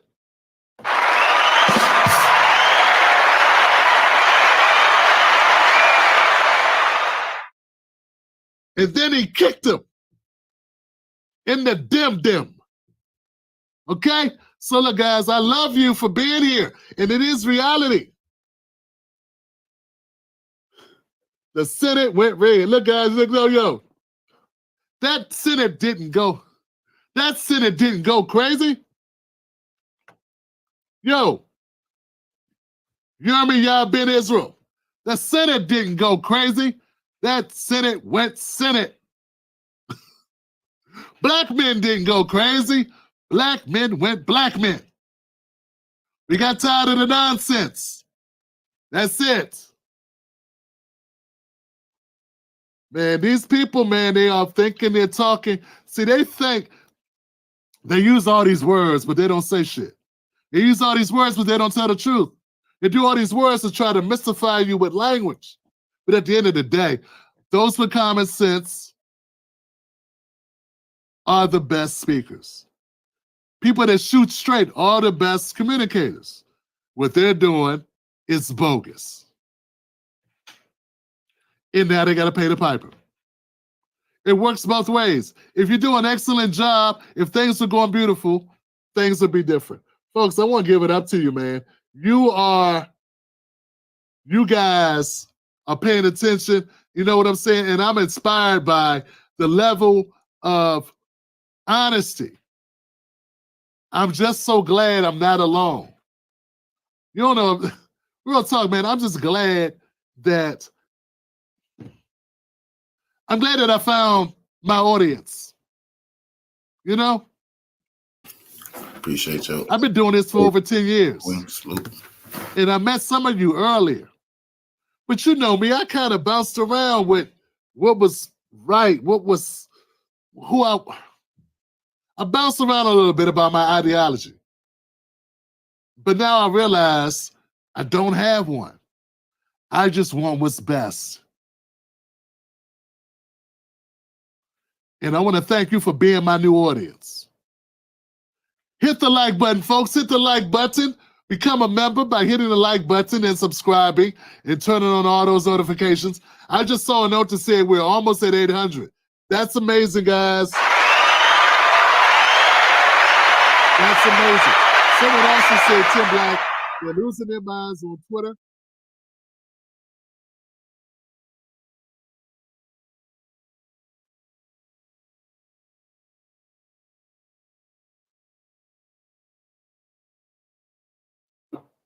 I'm going to stay on this theme for a moment and call this perhaps the greatest night the Democratic Party can ever have if they lose. And let me explain that. I was very troubled just over 100 days ago when they circumvented the democratic process and anointed somebody. The analogy is easy to a Super Bowl. You arrive at the Super Bowl game, and by any measure, this is the Super Bowl of global politics, the presidential race. Your quarterback, Biden, is injured. He's taken out of the game. You don't bring a quarterback in that's never, ever, ever won any game anywhere. You run a process. And they missed that opportunity. This is a chance for them to, I'm not saying they're going to lose, but I'm going to those percentages and saying they get to reboot. They get to go back to the center. They get to scratch this whole thing. And the influences of a Schumer or a Pelosi or a movie star or an Obama deciding to anoint somebody, those guys are gone. in 4 years. They won't have that kind of influence. This could be great for America because I'm an investor. I have to work with who's ever in the White House in January. But I care about policy. And when I hear policies coming out of a party that are so twisted against the American way of life, like basically taxing capital gains that are unrealized, that's not America. Or price controls, that's not America. 28% tax rate takes us to the bottom quartile of competition. That's bad. We can't do that. That would hurt the country. And all I do is work with entrepreneurs that want to build businesses. There's a reason people come here under barbed wire and drown in rivers to get into America. It's the American dream. It's the only thing the president has to do is to maintain it. Those policies are against the American dream. And I have nothing against Harris. I mean, look, she did a masterful job in getting to where she is. It would be good for them to lose tonight. It would reset and reboot and get that party back to the center. It would be good for them. They may not want to hear that. We don't. But they may have to, you may have to deal with it. You may have to This guy said, Tim Black, are you a right winger? Forget that. Who cares what I am? I'm Tim Black, dummy. Am I wrong? What if I said that was wrong tonight? What do you care what my political affiliation is? I'm independent. But who cares what it is? I'm Tim Black. I stand on what I stand on and I believe what I believe. Am I right or am I wrong? The Democratic Party does not deserve my vote, and I'm glad they lost. Why does that make me any type of ringer? Why does that make me anything? Why can't just be a guy with a point of view, a political analyst and a commentator and the owner of a small media company? Why can't y'all just be that? Why does anything else matter? Am I right or am I wrong? Michael, stop being lazy. No one cares. No one cares what your title is. Are you right or are you wrong? Can you cook the sauce? Can you cook the sauce? Does the sauce taste good? That's all we want to know. We don't care if you're trained in France or if you're a self-taught cook at home. How's the sauce taste? We got a bunch of morons controlled and programmed by the establishment to be taking people's IDs at the door. Doofus. Is the sauce good? You don't even trust your own taste buds. Do you like your sauce? You're a person that's not comfortable in your own skin. You wait for signals, permission, guidelines on what to like, what not to like, what to despise, what to reject, what to accept. And all I'm saying is, that ain't how I flow, baby. You hear Dr. West talk all the time about Coltrane. He's talking about moving to your own music. You never got what Dr. West was talking about. Now, I admit it took me several times to get it, but what he's talking about is moving to your own groove, baby. Dancing to your own music, man. They playing Lawrence Welk. They're playing some elevator music, man. You got your own music in your head. And you roll to your own beat. You don't need nobody telling you what to like, what not to like, what policies, what point of view, what your convictions are, what your ethics are. You determine that on your own. And all I'm saying, brother, the question is not, is Tim Black a right winger or a left winger or a middle finger? The question is he right? Does he make a good point? The end.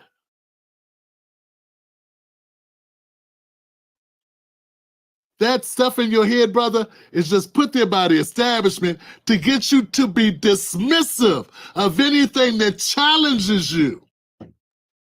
To protect their interest in you controlling your brain, bro. What else would you need to know that? Why would you need to know what somebody's thing is? You cut on a movie. Is it a good movie or not? Is this good sauce or not? Do you like is the ice cream cold?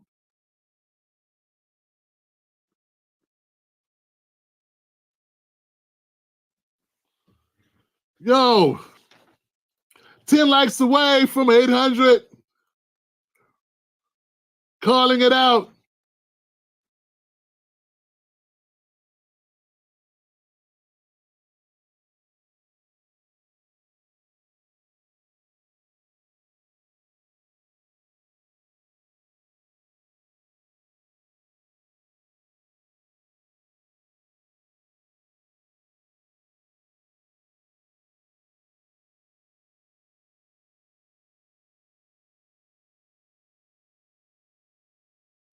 All right, y'all. All right, y'all, man. I'm back with another video.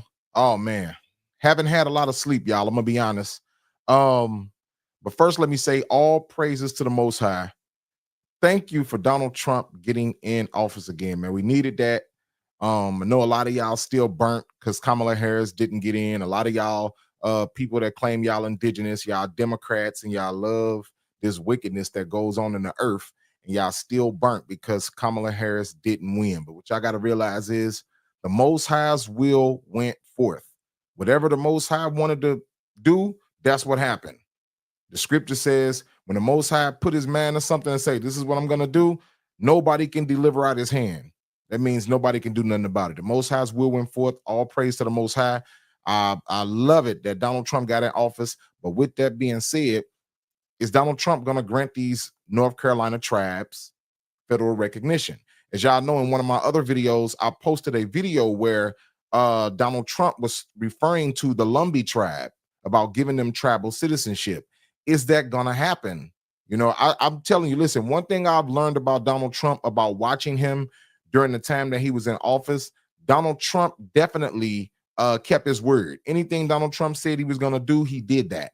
And I respect that. And so with that being said, I feel like he's definitely going to do it. But these North Carolina tribes, I feel like they've been going through a whole lot, man. These North Carolina tribes have been getting picked on for a while now. This is not something new. And that's what I want to show you guys. Like, this is in a paper here. This is the Daily Press. This is 1958. All right. It says dark-skinned North Carolina people, a recognition as Indians. Why does it say a recognition as Indians? Because these people were being classified as Negroes. If you read over here to the left, it actually tells you, it actually says, under currents of extreme racial consciousness and social unrest flow among the dark-skinned people of the Meadows, an area of red clay farmland straddling the Halifax-Warren County line. It says the tension comes as an unpleasant byproduct of a determined racial movement among a large number of residents. Having been regarded officially as Negroes for many years, these people are now trying to establish that they are Indians, Halawa Indians. You see that? So these people had to go through all of this in order to get themselves recognized as Indians. So that's just one thing that happened. All right. So now when we go in the paper, let me go pull up this thing real quick. Let me pull something else up. Let me go and pull this up, you guys, real quick, man. I want to just fact check this real quick. I know I got it down, but I still want to make sure it's the correct information. I want to lead y'all astray. Okay. All right. We on point. So this is just one. Now watch this. We're gonna go to those Halawa Indians too, and I'm gonna show you. This is another North Carolina tribe. This is from the book called Africans and Native Americans by Jack Forbes. All right. It says up top, it says in 1828, the Ginkaskin descendants were described as respectable Negro landowners. You see that? These people were described as Negro landowners. These were Ginkaskin Indians. Why was they described as Negro landowners? A lot of North Carolina tribes went through this. A lot of them. You know what I'm saying? So this is what I'm trying to show you guys. And if you guys are tuned in right now, make sure y'all subscribe to the channel. Make sure you turn on your notifications so you don't miss another video. Y'all, I'm working. I'm putting in. I'm grinding. I don't care how tired I am. I'm getting it in.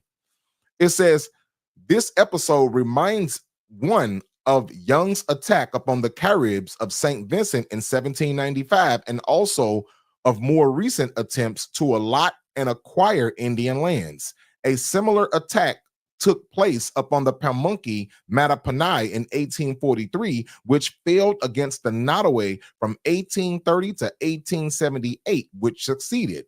By the 1840s, at least 2 Nottoways were registered as free Negroes. You see that? They took these Nottoway Indians and registered them as free Negroes. This thing happened over and over and over and over.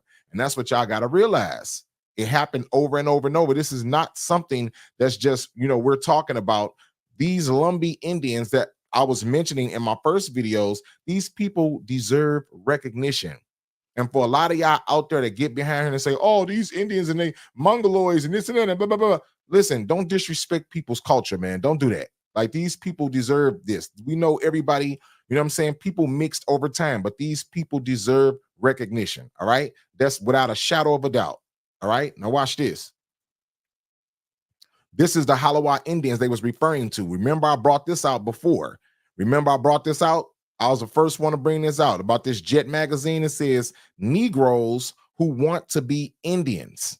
All right, and when you see that on the front of this cover, this is Lois McGee. As you can see, it says Negroes who want to be Indians. Lois McGee, she is among a group who changed race to Indian. She didn't change her race to Indian. She was born Indian. That's why she did that. They were reclassified. All right. And this is in the Jet magazine. This is December 5th. And matter of fact, I have the actual physical copy of this magazine as well. I bought it off Etsy. It says Negroes who want to be Indians. Now watch.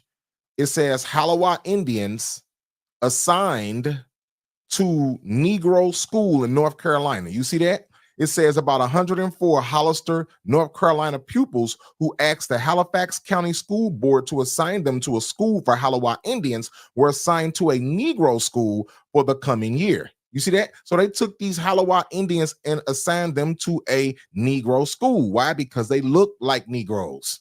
As you see the sister Lois McGee on the front of the magazine. As you can see, they put them down as Negroes. So this has been happening over and over and over to these North Carolina tribes. And that's why it was important for Donald Trump to get in office so we can grant these tribes tribal citizenship. It's important for this, man. This is what y'all, and that's another thing I was banking on too. So a lot of y'all that, don't want it, didn't want Trump in office, y'all trying to basically, you're going against the tribes, your own people. These are supposed to be our people. We should want to see them win and want to see them get a tribal and federal recognition. Not tribal recognition, I'm sorry. Federal recognition, because that's what they're going up for. Tribal citizenship, that's done by the tribe. We're talking about federal recognition, where these people are recognized on a federal level and not just a state level, not just a local level or something like. We talking about state and federal recognition. The Lumbees is recognized by the state. They're not federally recognized right now. And you have a lot of other tribes that's not federally recognized as well. I'm going to show you guys a video, which I brought out before, but I'm going to show it to you again. Here it is again. It says Negroes who want to be Indians. Halawa Indians in hassle after a half century of attending classes with Negroes in northern North Carolina. A handful of Halawa Indians went on a warpath last fall and began whooping it up for a separate school. You see that? They said we want to separate because, again, they was classing these Halawa Indians as Negroes. This happened all throughout time. I got this. Listen, y'all know I've shown this over and over on this channel. This has happened all throughout time. So when we say we are indigenous, when we say these things, why do y'all disrespect us? That's why I'm rocking this shirt back right now. You see that? Land back. You see that? Land back. That's why I'm rocking that shirt right now. You know what I'm saying? This has happened over and over to our people. Classified as Negroes, strip the land from them. Classify them as Negro, strip the land from them. Or classify them as Negro, kick them out of the tribe. If a person was already once a part of a tribe, why would you try to kick them out just based on how they look? It's not like, so if I'm a part, if all of us are part of a tribe and we have different people that look different ways, my thing is this: if I'm in a tribe, what is it hurting you that I'm in this tribe? How is that hurting you? By me being in this tribe, how is it taking away from you? It's not. It doesn't take away from your money. It doesn't take away from your culture. It doesn't take away from anything. Me being a part of this tribe and you wanting me out of the tribe just based on how I look is pure hatred, bro. It's hatred, it's jealousy, it's envy. You don't want to see me get ahead, period. That's what it is. And we got to come to terms with that. You know what I'm saying? So it's nothing else to it. But watch this. They went on and they were, saying, as you see at the top, it says Negroes who want to be Indians. So what happened was when they did this to Lois McGee and they started throwing this shade on her name saying, oh, she want to be an Indian and blah, blah, blah, blah, blah. Negroes who want to be Indians. And Jet magazine printed this in 1957. After they got wind of this, the McGee family and all the Halawa Indians, after they got wind of this, they went and presented their genealogy. And once they did that, Jet magazine issued a apology to the family. They said, Jet apologizes to Miss Lois McGee of Warrenton, North Carolina, whose picture appeared on the cover of the December 5th issue. Miss McGee is a Halawa Indian and not a Negro. You see that? That was a win for those people. You know what I'm saying? They went up there, proved their lineage, proved they was, listen, don't call me no Negro, don't disrespect my people. That's what I feel like they were saying. Do not disrespect my people. But again, this has happened over and over and over. It's not just North Carolina. These North Carolina tribes was one of the first set of tribes that were being picked on, but it's not just these North Carolina tribes. It's not just these North Carolina. This has happened over and over and over, as we're going to see with the Chitimachas. Watch. It's the same exact thing. Watch. A family from the Acadiana region whose bloodline is of Native American descent, but say they've been denied recognition and membership into the Chitimacha tribe in Sherrington because of the color of their skin. They're Black, African American. According to family members, anywhere from 300 to a couple thousand people across the nation have ties to the Chitimacha, but have been stripped of their heritage, largely due to a constitutional clause excluding tribal members who had an interracial relationship with a Black person. Clifford Collins says that's exactly what happened to his great-grandmother, Idoli Dardine Collins. She associated with Blacks, and they purged her off the roll because of that. It all comes back to the 1926 annuity roll. That annuity roll is only specific to Indians that were not banished off the reservation. And the Indians that were banished off the reservation are the Indians that have some Black blood in them. Then they created the 1926 annuity rolls on those Indians that were specific to what they wanted. Collins says he has various legal documents proving his family is a direct descendant of a full-blooded Chitimacha. They say it's about knowing oneself, identity, heritage, and history. Now, my thing is this. When they start saying Black and African American, again, y'all, we know that we talk about this on the channel, so I feel like I don't have to go over that with you guys. We don't have to talk about as far as the reclassifications and stuff. I mean, we can for context so other people who's listening can understand what's going on.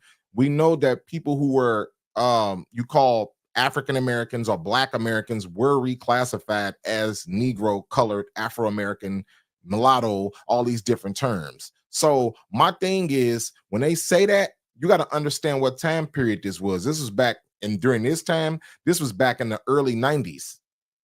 You know what I'm saying? You're talking late 80s, early 90s time period. You know what I'm saying? So at this time, they had knowledge, but they didn't have knowledge the way we have it today. So we have a lot deeper knowledge on this reclassification of American Indians than they do. So what has happened today is the same exact situation. That's why a lot of y'all running around here calling yourself Black, calling yourself I'm from the motherland, thinking you come from Africa and all of these different places. You doing that because that's what you were taught.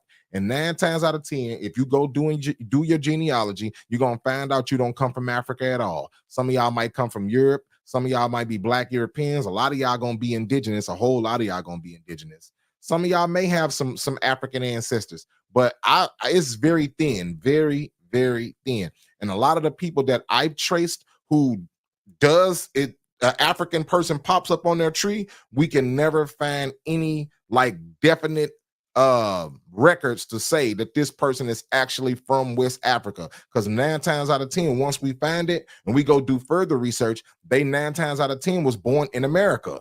Only have a couple of people where we do have a record that says they're African, but they wasn't even slaves. So it's a very difficult situation, man, when it comes to tracking this stuff down. So do you guys think that Donald Trump is going to give these people federal recognition? We need to, not just the Lumbees. The Lumbees may just be the start of it. That they just might be the tribe that'll kick it off, and then these other tribes, like, you know, the Chitimachas and all of these other tribes who deserve federal recognition, those people might be able to go up and get federal recognition too. That's why this stuff is important, man. This stuff is, they might start a chain, and some of y'all may be able to join back to these tribes. You never know what's going to happen, man. That's why we have to wait and see. But the Lumbees are going to kick it off, and from there we get to examine the case and the things that were said and the things that were presented, so we'll know how to move and we'll know how to get federal recognition as well, man, for the people who are looking for it. Me personally, I can get back with my tribe if I wanted to, the Eastern Band Cherokees, because according to them, have to be at least 1/16th, and I'm that according to them. So if I wanted to get back with them, I could. I just don't want to. I'm not trying to be attached to no tribe. I don't want to have no you know, I'm not trying to have no mandates. I'm not trying to have nobody telling me what I can say and what I can't say and trying to do this and do that. I kick it with people and we'll talk and all of that, but when it comes to actually being a part of the tribe, I want to be free. I don't need no money. I don't need nothing. I'm good. You know what I'm saying? I just want to be free to do my own thing. And I reach out. We still talk. I do talk to my people up there at the tribe, at the Eastern Band Cherokees. I am in contact with people, but as far as like joining the tribe and being a member, I can't see that's not beneficial for me. That might be beneficial to some of y'all to do that, to get back with your tribes, and more power to you. I'm rooting for you. I'm praying for you that you will actually get back with the tribe. But for me, that's not beneficial for me to do that. You know what I'm saying? So do y'all think Donald Trump gonna grant these people recognition? Absolutely. Donald Trump will do it. If he mentioned it, he's gonna do it. Trump is one of those people that when he was in office the first time, Trump did everything he said he was gonna do. If he said he was gonna give these people federal recognition, be looking out for it very soon. And when it comes up, y'all gonna be the first. I'm gonna put it right on screen. I'm gonna show you guys. Look, Trump came through. He said what he said what he's gonna do. He did it. You know what I'm saying? So I'm gonna give you breaking news soon as it drops. But let me know what tribe y'all from, man. What tribe y'all from in here? Let me know that. I'm representing that Mississippi Choctaw, Eastern Band Cherokee, White Mountain Apache. But you know, I always lead with Mississippi Choctaw. That's where I'm from. That's where I got the most records on my family, is the Mississippi Choctaws. Yeah, we working, we helping people with their genealogy, man. I just gave a dude a tree this morning. So like I said, we getting those trees pushed out, man. And there go my email right there, man. Just email me, let me know what you're trying to do, man, and I'll assist you if I can do so.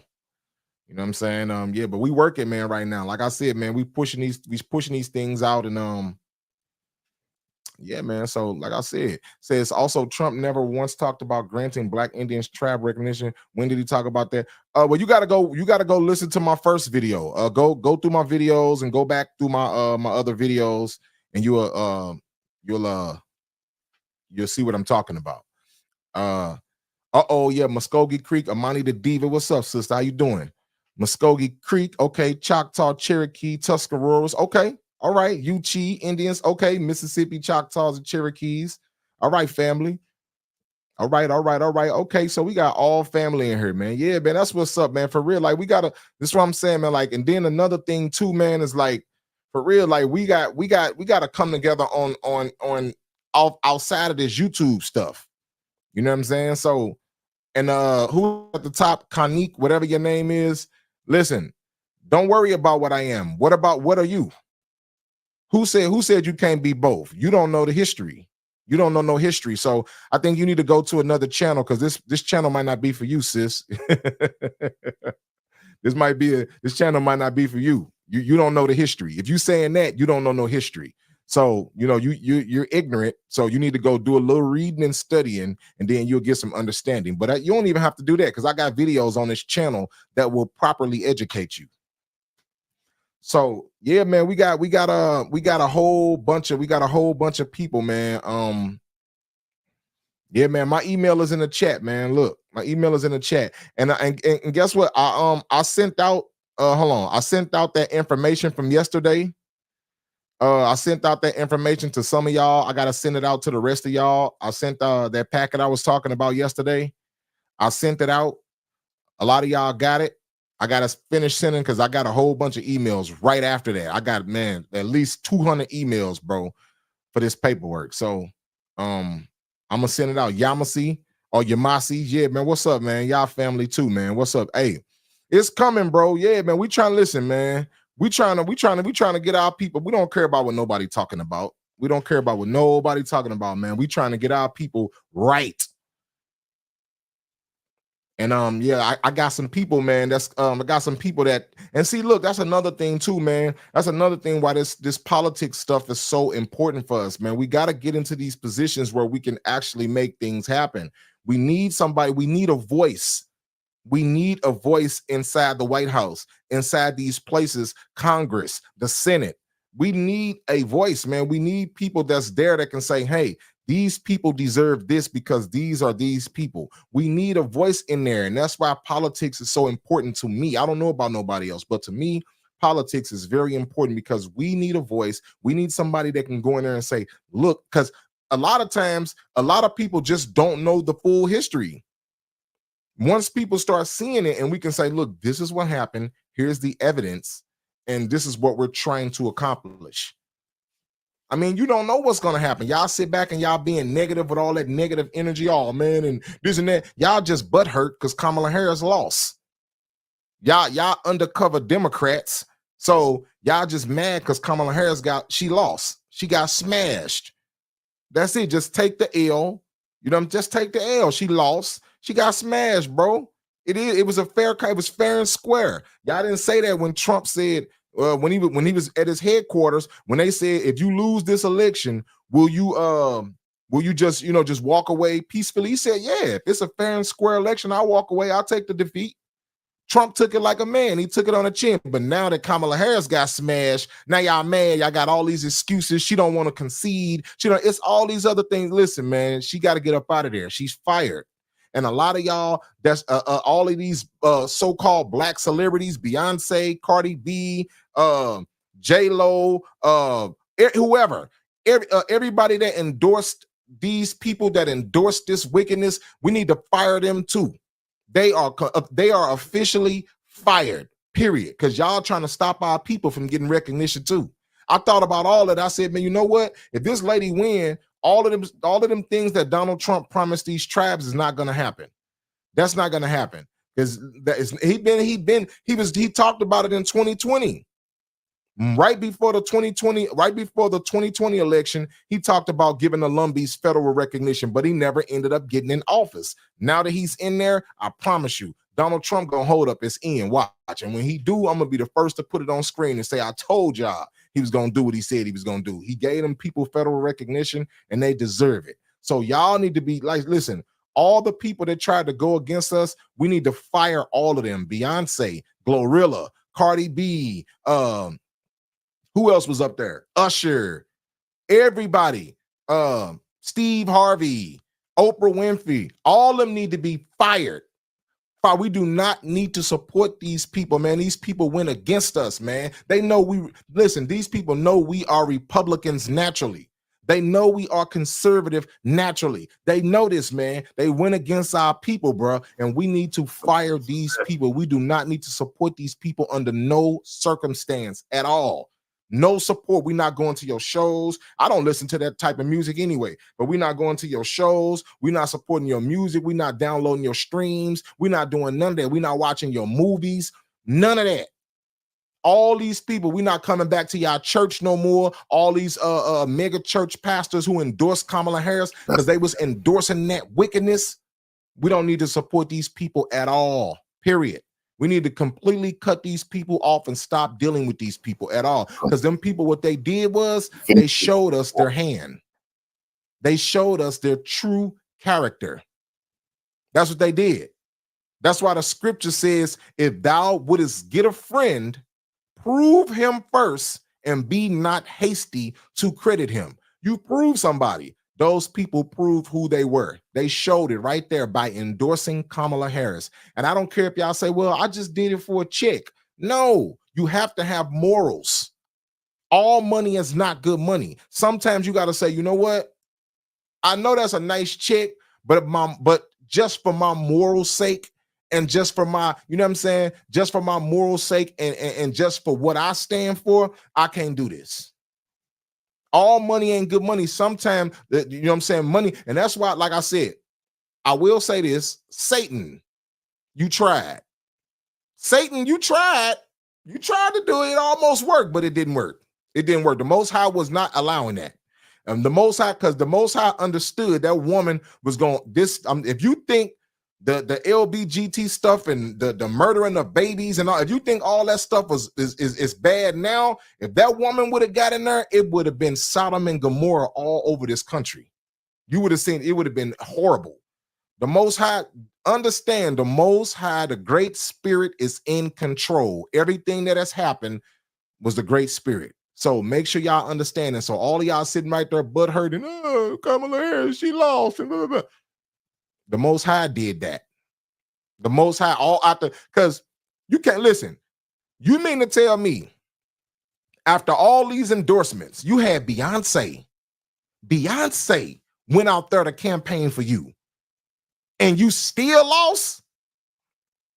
That's some higher power that you can't see. You lost not because you was fighting, you lost, it was some higher power you couldn't see.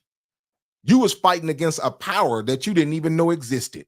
That's what happened. You had Beyonce, you had Cardi B, you had Glorilla, you had all these people who was out there campaigning for you, and you still lost.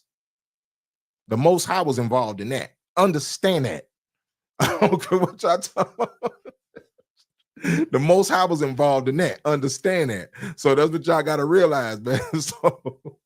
So we did it. We you know what I'm saying? Donald Trump getting in office, that was a great thing, man. And I can't wait to see these tribes get recognition. Let me know, do y'all think Donald Trump gonna carry his words out? Do y'all think it's gonna be a fluke? Do y'all think, oh, y'all gonna come back and say, a research guy, I told you so, man, and blah, blah, blah, blah, blah. Hey, if he don't do it, I'm gonna take it on the chin. I'm gonna say, you know what, y'all? I was wrong. I was wrong, man. He said he was gonna do it. He never did it, but that's not gonna happen. If he get in office, and if the day Donald Trump take office, everything he said he was gonna do, he gonna start working on it. That's just facts, and I know that. So y'all let me know what y'all think about this in the comments, man. Until Kofi, follow me.